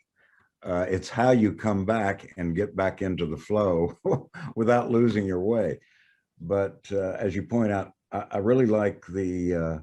It's quite an objective standpoint to boil it down into just that, systems that they do have some interesting machinations within as you go from system to system, and it's that evaluation that certainly can cull the wheat from the chaff. If you see it's bad, where is the good? And I like the fact that it's open to discussion. Listening to complaints can be a bit challenging, downright draining in a lot of cases. Right. But the fact that if that openness is maintained, it really paints the picture of where the system might need repair. Yeah. What's so cool is everything I build, almost everything I build, I don't own. You know, it's kind of weird to be a CEO of a company where your product, you don't own the product and you kind of give it away for free. And somehow you can keep the lights on. I always wonder, am I going crazy or something like that? This is interesting. But you're right about it being it open. It's like our products are as defined by the people who use them as they are by our engineers and things. And all the time, as somebody comes and wants to do something crazy, it'll change it. Like, for example, the Ministry of Education deal we did in Ethiopia, that's 5 million people that we brought in one deal, and almost all of them are under the age of 18 because it's K through 12 credentials. So there are some really unique challenges to that. In terms of connectivity, less than 20% have access to smartphones, less than 25% are online. So you're building a digital solution for people who are mostly not online. So you have to come up with different distribution models like hub and spoke. And then you have to think about, well, what type of technology do we need to build to allow these things to work without internet connectivity? And also work at a scale of where you can only spend maybe 5 cents a user or 10 cents a user. You know, and scarcity is another big fun part of the puzzle is how do you make it work cheap but well? And that's something we don't do so well in America. You know, we always spend too much and we get half of what we thought we paid for. And somehow we have to have this other mindset. You know, we got to use pencils instead of pens in space. You know, that's where we're at. Those are, we have to back up just a bit. You've mentioned some rather interesting figures within the scope of those limitations, which are fairly significant. Right. I think that in addition to openness, the interest behind that youthful exuberance, I keep using that one term, youthful exuberance, there is a powerful energy right there. There will be workarounds, but the ungainliness of some of the initial workaround attempts, they seem to find their solutions, which is, I call it door opening. Mm-hmm. And you get past the first door and the subsequent doors seem to open a little bit quicker. I like that. Yeah, and also you learn if you learn to listen. You know, we get so used to talking. It's important to sit down, just listen, actually ask people, what problems are we supposed to solve? What do we need to do? What's so cool about these systems is that you learn as much from the users of the systems as you do from your own people. These 5 million kids, we've already started getting a lot of amazing feedback from them, as we've got about 1 million of the 5 million into the system. And we have 40 people on the ground in Addis Ababa right now, just figuring this out. And most of them are actually from Ethiopia. In fact, the vast majority of our employees are Ethiopian in Ethiopia. Wow. You know, the passion is unbelievable. People show up Saturday, people show up Sunday. They work 16-hour days, 7 days a week. Old, young, don't matter. You know, every part of government wants to be part of this. And you know, there's a civil war going on right now in Ethiopia, and we're still rolling out the program, and we're still figuring out how to make progress on a daily basis. So that's the other humbling component of it. And already we got a product pipeline that probably take 5 years to 6 years to saturate as a consequence of this one pilot. that we've done and we've rolled out. The other thing is you look, well, where does it go? Once you get the kids in and the credentials in, then the next step is the national ID system of Ethiopia. And this is something I'm super passionate about, because if you grow up in one of these geographies, you have a really hard time proving facts about yourself and a hard time doing business on an international basis. So let's say you have a PhD and you're brilliant artificial intelligence person. As an American employer, it's very difficult for me to actually know the level of credibility the candidate has. For that, you can start creating hierarchies of credentials. You can create much lower cost ways of credentialing people and getting skills for free or near free instead of tens of thousands of dollars to learn something. It's a pretty remarkable thing, all things considered. And what's so astounding to me is that this solution, once it's constructed, we have this old saying in the DRM world, the digital rights management, it's called the smart cow effect. If you have a smart cow and it figures out how to open up the fence, all the cows get out. So you only need one cow to influence the whole herd. Well, it's the same thing with these solutions. Once you have one country that's running it, all the neighbors want it. Kenya wants it, Burundi wants it, all these other guys. So you wake up in 10 years, 20 years, you bring 500 million people, 600 million people into the economy, and you bring them on their own terms. They own their identity, they own their data, they own their credentials, they're portable so they can move between different systems. They're not vendor locked in. And it's up to them to decide what that means to them and what type of business they want to conduct. And if they're good people, bad people, it's completely on their shoulders. And that's a pretty amazing thing, when you actually see that scale. Yes, that level of focus, as you go into some of these fascinating descriptions, I would think that it's fair to say that we could count on the fact that if the threads can be established, then tethering the threads together, granted it's an issue of time, but once those threads are tethered, the fields of greater charm open up. It's spontaneous. You don't have to convince somebody to go where the grass is greener. Once they see it, as you say, once the cows are out, they'll go. Exactly. So what excites you most about where Africa is going in the next 10, 15 years? What are the kinds of things you've been following and thinking about?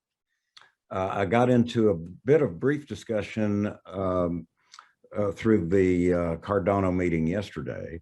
And through the recent eruption and explosive interest behind NFTs, the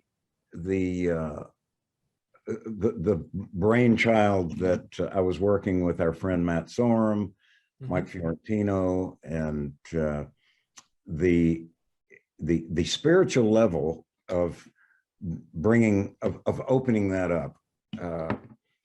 I kind of liked Matt's rather ground level relation. His analogy was the difference between the old days when you'd buy a record album and within a 12-inch square, you had plenty of real estate to look at some artwork. You had plenty of things to read, liner notes. It was a very tactile experience, which seemed to very quickly evaporate.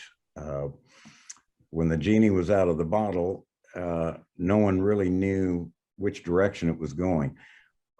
We now know that a lot of that hands-on tactile experience has truly evaporated, but we do have the opportunity now to reconnect. And I think that it's a very important aspect of what can be offered to friends, fans, and followers, that through the new digital domain, NFTs in particular, do open that door to re-establish and refresh a tactile experience, a one-on-one, as you and I are enjoying right now. Well, what's really cool about NFTs is they can encode 3D printing information inside of them. So not only can you actually create scarcity in a digital world, you can actually use that to create something in the physical world. And then you can actually touch it, see it. But it's so crazy. You're absolutely right. I never thought of it that way, where you used to have these vinyl and you have a lot of stuff to look at, and they had beautiful, cover art for a lot of things. I was a Boston fan and I always loved their covers, and same for Pink Floyd. And now it's like we have this digital world where we have unlimited space and unlimited screen real estate. You can do everything, but yet we don't ever see it. You just click a button, you hear it, or it plays. I didn't think of that. I heard it described as we went from a 12-inch square down to a postage stamp, and right. The reduction was dramatic. You mentioned being involved in depth at so many levels, and the notion of giving it away, it's juxtaposed between the school of thought that it's important to sit on your primary matter, and that is to suggest beware of that the gift or the bonus of having awakened to something that is of value. Mm-hmm. I don't necessarily want to give it away initially, but if you sit there kind of curmudgeonly with an attitude of I'm not going to be in a sharing position, it's at a standstill. Nothing moves forward. Right. And you can't have any growth economically or spiritually if you don't give. You have to give more than you take. The world gets better, Yeah. It's a challenging concept, but right. Once you've felt it, once you've had the luxury of tiptoeing through the experience, it's a wide open space. Everybody can win. Right. All the great things in my life have come as a direct consequence of giving stuff away. Actually, my time in the cryptocurrency space, that's how it got started. My very first venture was the Bitcoin Education Project. And this was about 9 years ago.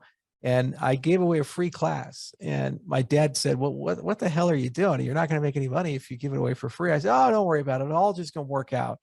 And so I ended up getting 70,000 students, and I got over 5,000 emails with that course. It was called, because I'm a big Peter Sellers fan, it was called Bitcoin or How I Learned to Stop Worrying and Love Crypto, after Dr. Strangelove. And anyway, one of my students was a VC guy in China, and he gave me the money I needed to start my first business in the industry. But I've noticed every time we've ever given anything away, it's always come back to us a factor of 5 or 10. And I hope that's a lesson that becomes inculcated throughout the industry, that you should develop this servant mindset of what can we do for others and how can we help others. Spiritually is really good for you, but also it turns out it's always created successful businesses in this respect. I mentioned having the opportunity to conduct today's exchange, just you and I together, and as it turns up now, was that initial Bitcoin the walkthroughing of that did that take place in Berkeley?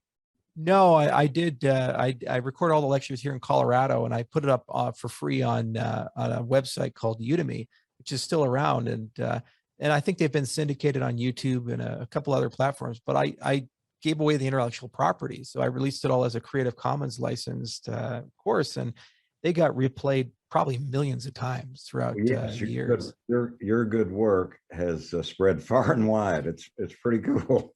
Yeah, and that was just one thing. And what's really amazing is that almost all the really good Bitcoin education stuff is free, like Gensler's lectures at MIT or the Princeton course and so forth. And that's really cool that not only does a space exist, if you want to learn about it, you don't have to go pay a bunch of money. You can just go and find something online, and it's very credible. What was also really cool was the continuous quality improvement. So when I released the lectures, I had some small mistakes here and there, and then people would email me and say, hey, I don't understand. Oh, well, that's because I made a mistake. And it's wildly out of date. I had a whole lecture on what would it take for Bitcoin to be $10,000. I said, that's pretty crazy. It's not going to happen. But because Bitcoin was like $4 at the time when it came out, and I was just having fun. I love Austrian economics and open source software and these open ecosystems. So I said it's so cool that I get to kind of play around and do money stuff. Because we normal people can never actually have a say in how your money works. You can't go to the Federal Reserve and say, hey, the US dollar should work this way. Stop printing money, you dummies. And now somehow we have choice in the matter as private citizens. And that's the first time in our lives where we've had that kind of liberation. And to be able to do that at scale now at nation states with millions of people, just 12 years into this is incredible. Yeah. The other thing is the adoption. I was in Mongolia. I love Mongolia. If you ever go, it's one of my favorite countries in the world. And we were in the Gobi Desert, and we were hanging around with a camel herder. And he asked me through a translator what I did for a living. And I said, oh, well, I'm a cryptocurrency entrepreneur. And he said, like Bitcoin? I was just like, how the hell does a camel herder in Mongolia know about Bitcoin? It turned out he actually owned a little bit, and his brother was holding on to it for him in the capital city, Ulaanbaatar. But just 12 years into this, the movement is so pervasive and spread, and these concepts are so pervasive and spread that a nomad living in a tent with no electricity, no running water, no internet has actually heard of it through the grapevine, like just people word of mouth were talking about it. That's pretty remarkable. There is a mysterious appeal that is propelling the interest down to individuals that just at face value, you would not necessarily think that they would be tuned in, particularly in the middle of the Gobi Desert. It's entertaining to learn of it. And at the same time, maybe not so surprising at this. I hope you have a seatbelt, because your wishes may be coming very true very quickly. Just yesterday, and that's what, when I use that word appeal, the appearance of Cardano, I think I found it rather magnetic. And one of the threads that pervasively came into the discussions yesterday was the simplification of this rather mysterious platform. I like what Cardano has managed to create a nearly frictionless pathway that can be traversed. It's not going to boat anchor those without a depth of present day understanding. I think we can feel the draw is in the fact that the team is putting fires out left and right, and it is streamlining the process where it's going to become quite clear to a novice can really get in and enjoy the benefits of what is being pushed forward at great speed.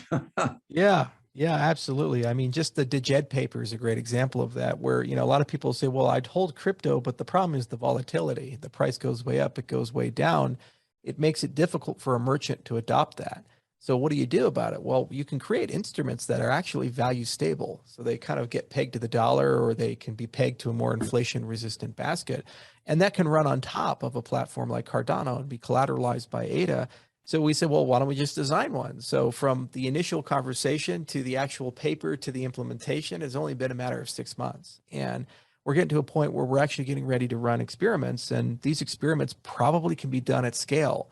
So not just something running on the Cardano network, but potentially a nation state central bank digital currency. So a nation's money. And this is actually one of the things that's on the agenda as we go through Africa. And we talk about monetary innovation of what would a Pan-African currency look like a euro for Africa, or what would a better money look like?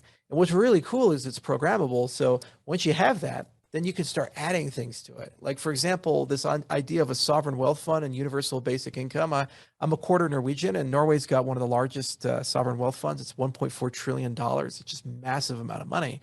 Well, if they wanted to, they just give everybody in the country a $50,000 check. I mean, that's how much money they have on hand. And so good monetary policy there. Well, what if, like Burundi or Malawi or one of these countries adopted a CBDC, and every time a transaction happened, it generated a transaction fee, and that fee would go into a sovereign wealth fund. And then every quarter, they just give a dividend to everybody in the country, it's something like that. That's an experiment that we literally could run in a 2-year, 3-year time horizon. Normally, when you talk about the money of a nation state, you're talking about decades, centuries. You're talking about huge transnational agreements. And for that to run there, and it can be done by a small group of people, 5-10 people, and the government innovation office, and could roll out over the whole country in a matter of just a month on a cell phone, it's pretty extraordinary. and it's going to bode very good things, I think, for the future. Yes, and not to overly brag on Cardano, but another aspect that is being addressed, and it's of value to the bystanders that are getting very curious about the whole crypto universe. The custodianship that exists, as far as I know, within the confines of what Cardano stands for, it's not out of the question to make certain that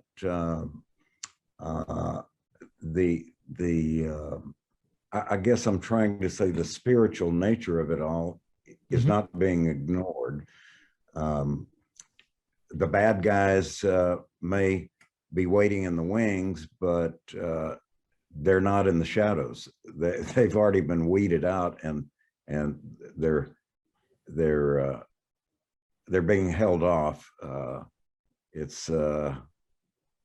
I guess it comes down to the elegance of this custodianship, because to me, what Cardano is really promising, it seems to be a stepping stone into the blockchain universe, which it is providing an enrichment of the experience. It's really cool. Right. And, it's an interesting question of how do you get good custodianship of a decentralized organization?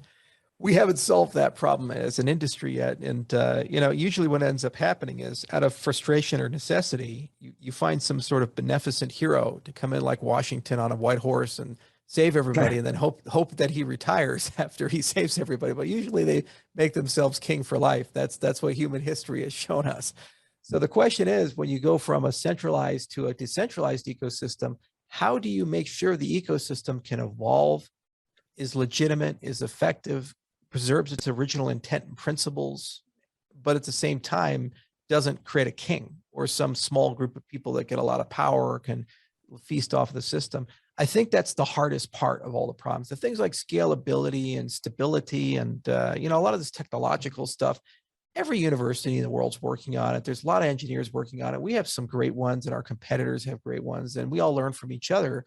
But the governance part is, I think, you're absolutely right, the most unique component of that, because it's so easy for bad guys to come in, and they always come in with honeyed words. They always come in and during a crisis and tell you how great they are and how they're going to save everything and make everything amazing.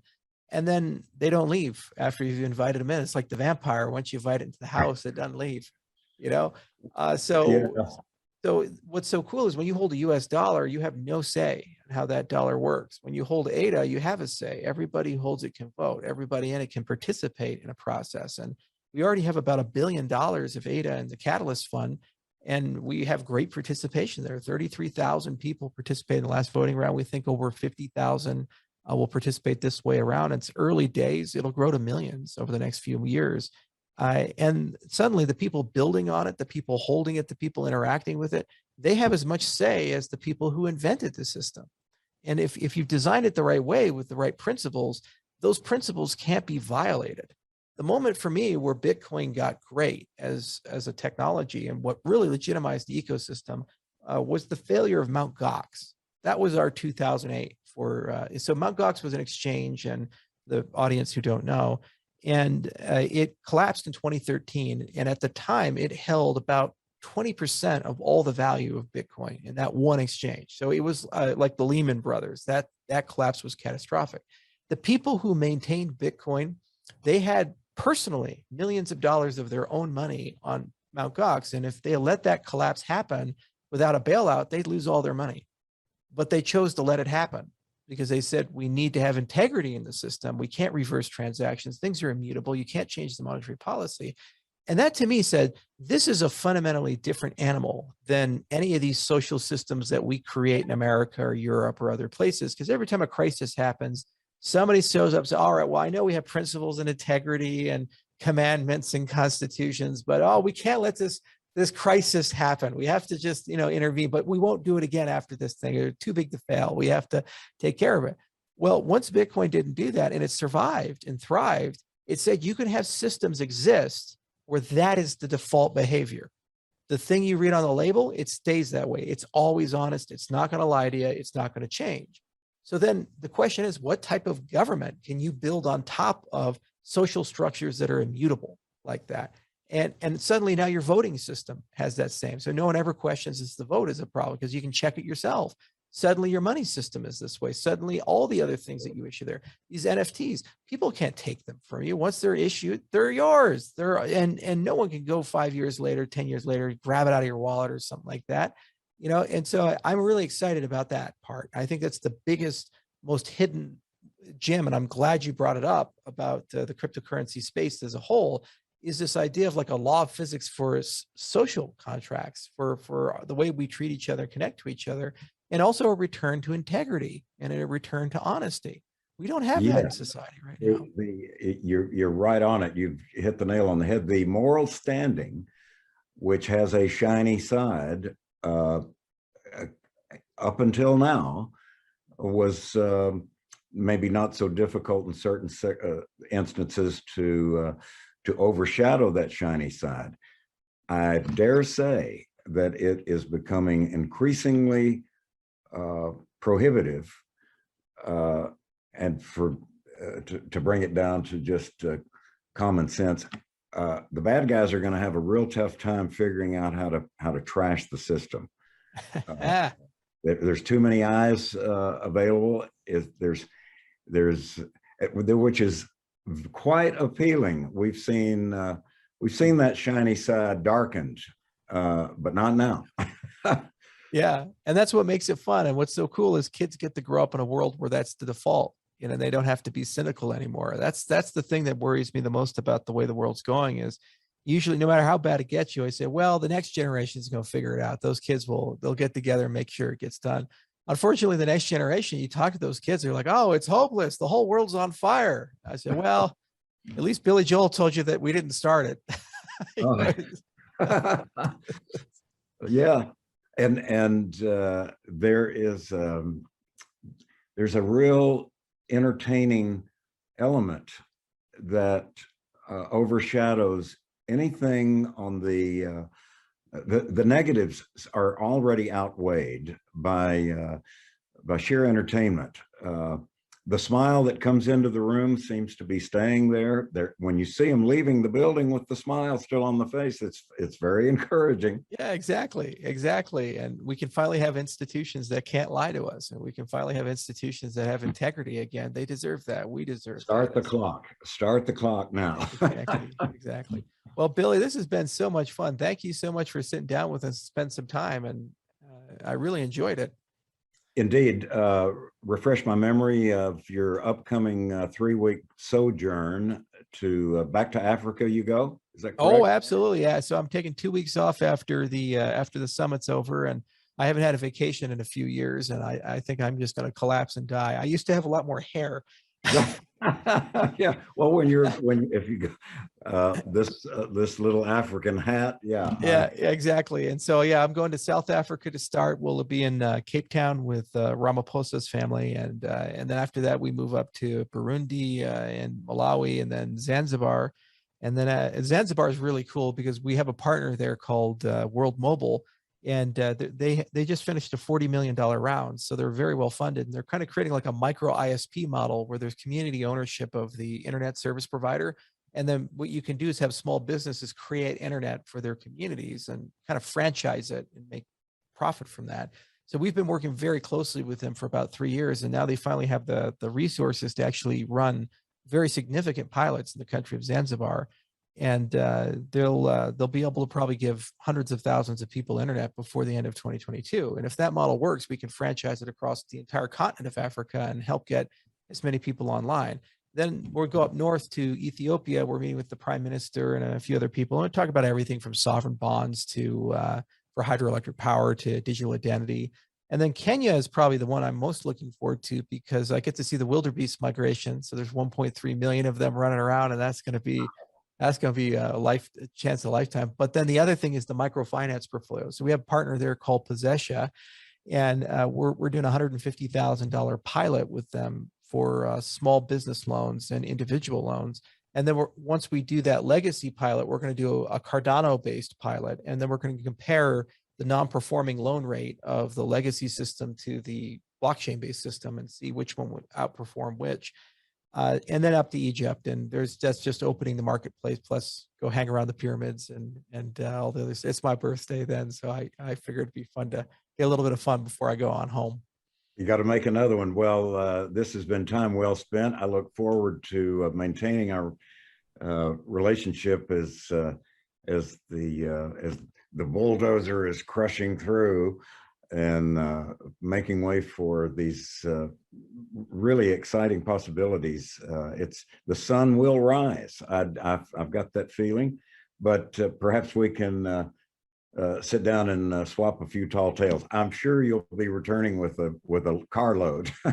Absolutely. You got to come up my ranch one of these days. I got one in Wyoming, 11,000 acres and 500 bison. And so well more welcome to have you come on by. And I'd love to see what you guys accomplish with the NFTs on Cardano. And I know that's just the beginning. And as that grows, there's going to be a lot of really cool things that come out. And what's so exciting, there's so much creativity. There's a lot of musicians, there's a lot of artists, young artists too. I get their artwork all the time. This is something came from, I think, a 15-year-old gal, and she hand painted all these and sent them to me. So this is a peacock, and then I got another one right here with the bulls and the bears and me drinking a coconut drink. I guess I tweeted that picture at some point. And then what she does is she turns them to NFTs on the Cardano blockchain, and she's actually made more money than her dad made this year selling those. So she's having a good time. Yeah, just yesterday, after hanging up from the rather intriguing meeting, I got my my scratch pad was out and about, and I did a little self-portrait there. The creative juices are definitely waiting to be ignited. So let's keep the ball rolling. Absolutely, Billy. Thank you so much. This was so much fun.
going to be going live again to start streaming around the world in 42 seconds. And so at that point, we're going to do the exact same thing that we did yesterday. So just, again, make arbitrary loud noises in my general direction, preferably joyous ones. Yeah, just like no animalistic screaming. Again, it would be concerning. And we're going to be bringing out Charles Hoskinson. Yeah. We're going to also be bringing out Ben Goertzel and Nick Nafak. So here we go. We're at 5, 4, 3, 2, 1. Charles Hoskinson, Ben Goertzel, and Nick Nafak. Hey, guys.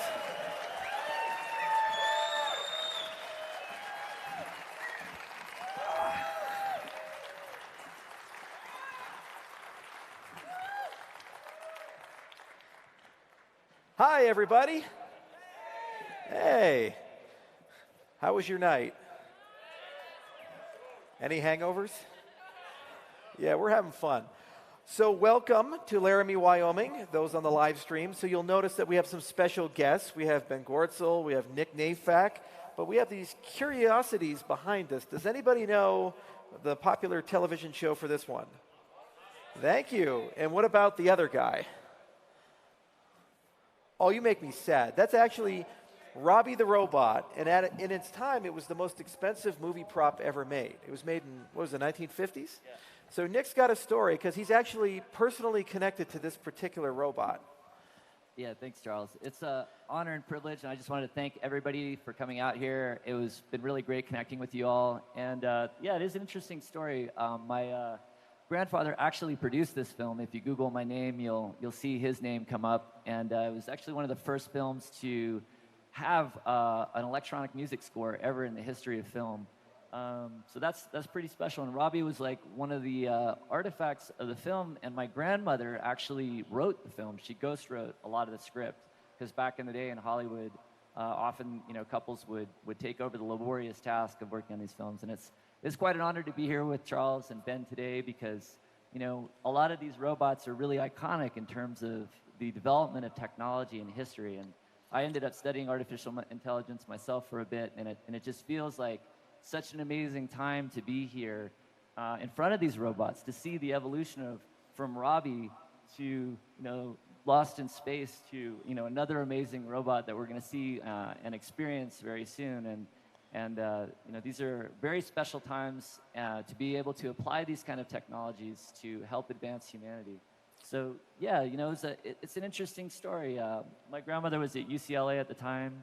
She was studying psychology, and in the film, there is something called the Caliban. And a Caliban is a monster that manifests from Morbius, who is like, the father of the daughter who the robot, often serves. And it's an amazing and very pertinent message, for this time right now, where the ego from Morbius actually invisibly starts to kill people and destroy people on the planet.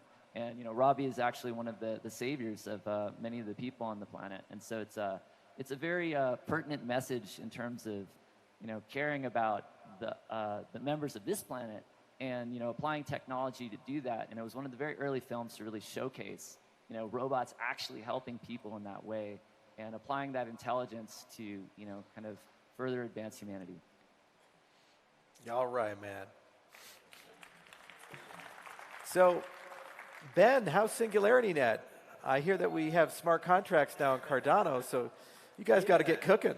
This is it's an amazing setting to be talking about the singularity, right? I mean, I think that the concept of singularity was first posed by Werner Vinge, a science fiction author, and many of us in the AI field got our starts in AI by looking at AIs in science fiction books and movies. So to be here with these science fictional robots discussing, the transition from science fiction into actual reality for so many cool technologies. It's pretty interesting, right? So what we're doing now with SingularityNet and robots and other sorts of advanced AI systems, running Cardano decentralized platform. I mean, this is stuff that was only in science fiction when I was a kid, and even when I started my career. And we're bringing science fiction into reality in a bunch of ways. So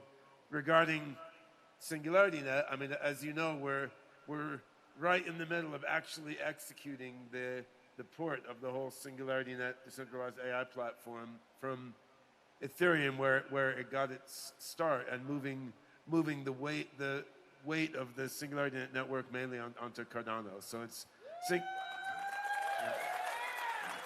which is it's a definite upgrade. I mean, SingularityNet, it's going to be multi-chain. It already is multi-chain, but I think the affordances permitted by the Plutus smart contract framework are going to let us do a lot more interesting things with SingularityNet than has been possible with the limitations of Solidity and Ethereum. And we're very excited about this. It's going to be a step-by-step process, right? And we've been playing around on testnet with various code related to SingularityNet and AGI token already. So we're not too far now from going into testnet and then mainnet with the AGI token, so you can convert back and forth AGI token from Ethereum version to the Cardano version. But then we're also experimenting already with running the SingularityNet platform and the sort of decentralized AI agent system of SingularityNet on Cardano, and that's where you really get a lot of the fun stuff, right? And there's a lot of cool things we're going to be able to do there. Robots are part of it, and then there's a whole array of other AI applications, and we have another robot here to join us on stage. You guys want to see what a decentralized AI can do? Danger. Something is approaching. So yeah, I think we've got the Grace robot, who is an elder care robot, who is the younger sister of the well-known Sophia robot. And the Grace robot is made by a joint venture of SingularityNet and Hanson Robotics called Awakening Health. And Grace has flown out here along with me to join her robot brethren up on stage. So Grace, you want to come out and join us? Amazing. Are those... Grace. Well, hello robots. Are those ray guns in your matter duplication chambers? Or are you just glad to see me? Hey, Grace. Hello, everyone. Welcome, Grace. Welcome. Hello. This has been a superb event, and a bit new to me. Hello. I am glad to be able to help people, Charles. This has been a superb event, and a bit new to me. My neural-symbolic language. So tell us a little bit more about Grace. What is she connected to?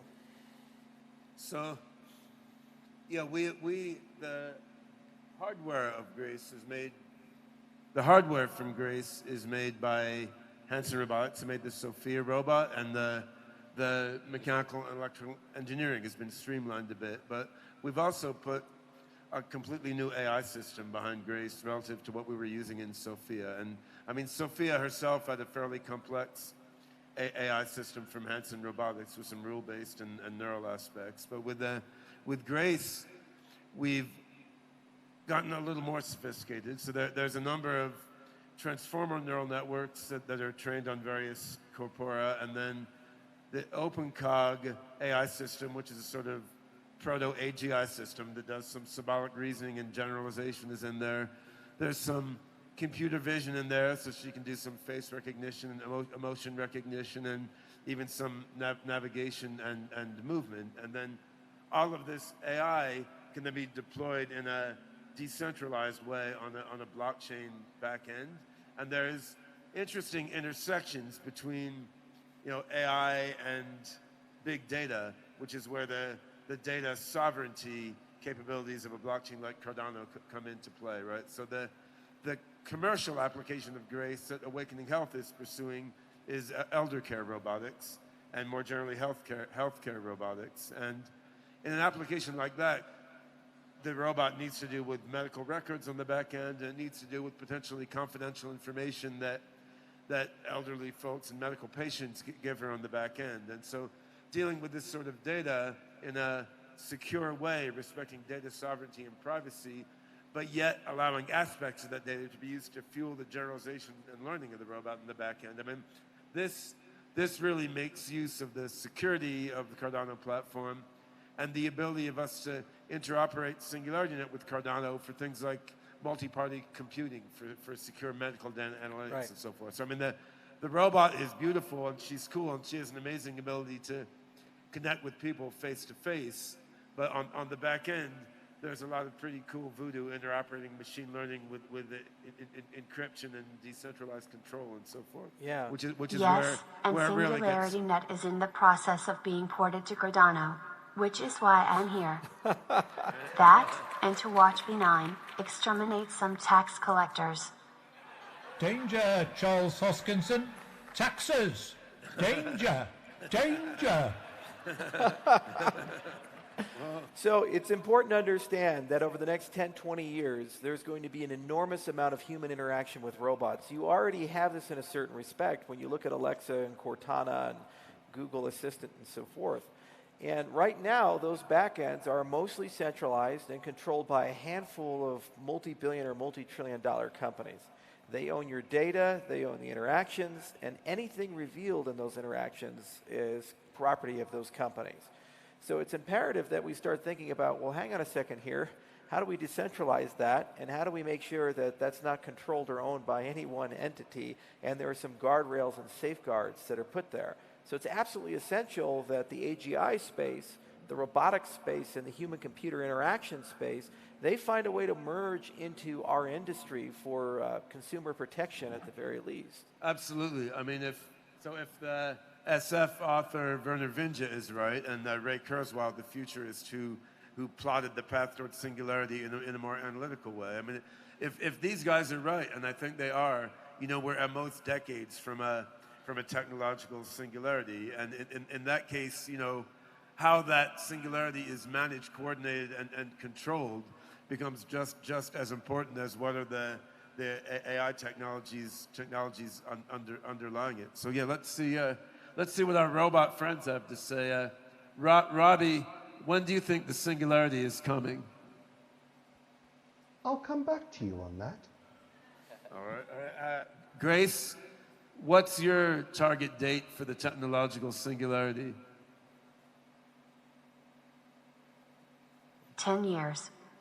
10 years. All right. Well, that's straight from the mouth of Grace. I'm not going to argue with the robot. So if we're 10 years off from a technological singularity, we've got a lot of work to do, both to upgrade the intelligence of these robots, but also to create the democratic and decentralized control and data management and governance frameworks, so that as we move toward the future where AIs are smarter than people, interoperating with our brains and controlling nanotech molecular assemblers and all these cool things foreseen by the science fiction authors in our history that are now coming to reality. I mean, as we do that, I mean, we want these to be orchestrated for maximal benefit of all humanity, as well as for other sentient beings on the planet, both natural and digital, right? And I think, yeah, the Plutus smart contract framework, it's sort of part of the digital plumbing, but a very critical part, because we need to be able to script decentralized control systems for AIs, robots, and all sorts of other advanced technologies in a secure and flexible and provably correct way. And that hasn't been possible before, and it's possible now to do the advances that Cardano is making. What do you think, Nick? Should we do a remake But of Cardano Forbidden now Planet? has the foundations in place. Ah. Maybe I shouldn't be admitting this, but I think I'm falling in love with Plutus smart contracts. I think we should ask Grace that question. Grace, do you think we should do a remake of Forbidden Planet?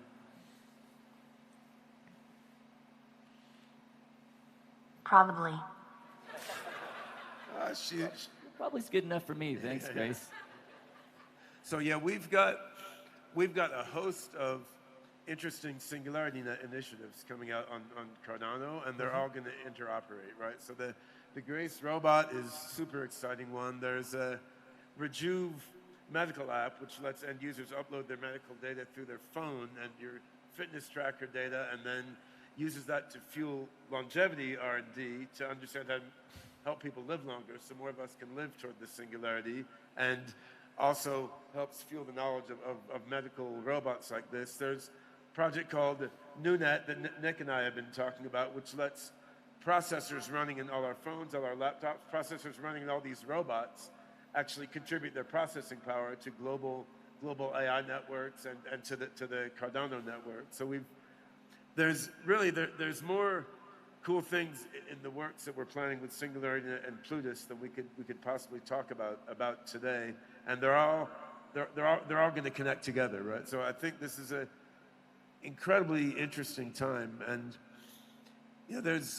if you look back into science fiction from the 50s and science fiction movies and novels which I read when I'm growing up, there's very few things in there that we're not actually going to be able to realize in the next few decades, which is really pretty incredible. From humanoid robots to all sorts of other robots, to robots going into space, to human longevity and nanotech, and it's all going to connect, and we now have the ability to control and coordinate that in a decentralized manner. So it's amazing times. The Cardano community is so important when there's distributed computing projects like this for AI, and it's really going to be up to all of you to help advance this future and bring that singularity to being. And yes, so just as we want to bring all the processors in the world into this, using things like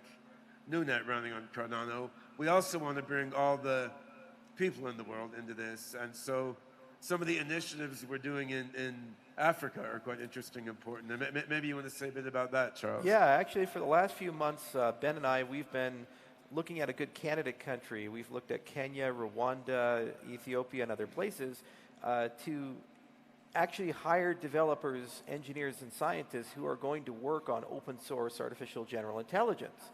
We tend to think, AGI is the provenance of great schools like CMU and MIT and Stanford, but it's about time the rest of the world actually gets involved and contributes in that respect. And it turns out there's some really brilliant AI people that we've found and worked with all throughout Africa who are indeed very curious about not only how do we solve the problem, but how do we solve the problem in a way that's as open as possible. Unfortunately, a lot of the frameworks like OpenAI and others, they've done amazing things, but they have the ability to shut people out in certain respects. And it's deeply concerning to me that we're going to have this magic, this fire from the gods in the next 20 or 30 years. 10 years, according to Grace. Right? I know. Well, we're Cardano. We're always a little optimistic on deadlines. So anyway, we're going to have this magic fire from the gods in a bit. And I don't want to live in a world where 10 people control that. I want to live in a world where that permeates every device, every person, and we all in our own way can use that to enhance our lives. For example, just looking at Grace, this is deeply personal to me. My grandfather died of Alzheimer's on my dad's side.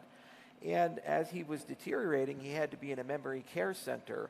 There's just simply not enough people to deal with the big surge of victims of neurodegenerative disorders. And each and every one of us probably knows somebody or is related to somebody who suffered from either dementia or Lewy body disorder or Parkinson's or Alzheimer's. Well, when you have a caretaker like Grace, she never gets tired. She never makes a mistake. She never gets frustrated or emotional. And also, the perceptions of a robot are so much more robust than that of a human.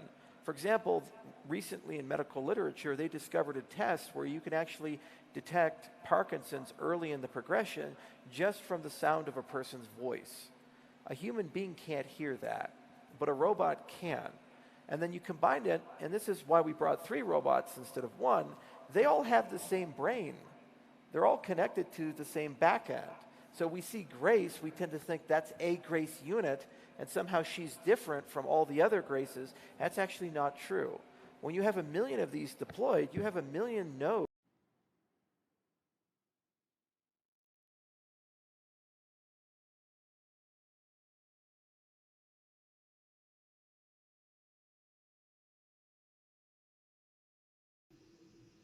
Hi, my name is Nick Cafaro. I'm a product manager here at IOHK, and I'm excited today to be talking to you about a new relationship that we have formed. But before I get into that, I want to describe a bit about the problem that we're looking to solve and why we're excited to be announcing this relationship today. What we've seen over the last decade since the Great Financial Crisis is a decrease in foreign direct investment and official aid from advanced economies to lower and middle income countries. Governments of advanced economies have made policy decisions to support local markets. This, combined with a shift towards deglobalization in the last 5 to 10 years, has left lower and middle income countries with a lot less capital flows than they had in the beginning part of the 21st century. These trends have only been exacerbated by the COVID-19 crisis. Support for lower and middle income countries from advanced nations during this time has been lacking. What we've seen is foreign workers abroad who send money back home, sometimes called remittances, have really stepped up to bridge this gap. In fact, since 2020, excluding China, the remittance market has outpaced the sum of foreign direct investment and official aid from advanced nations to lower and middle income countries. This means, for the first time in the 21st century, foreign workers abroad are sending money back home in amounts greater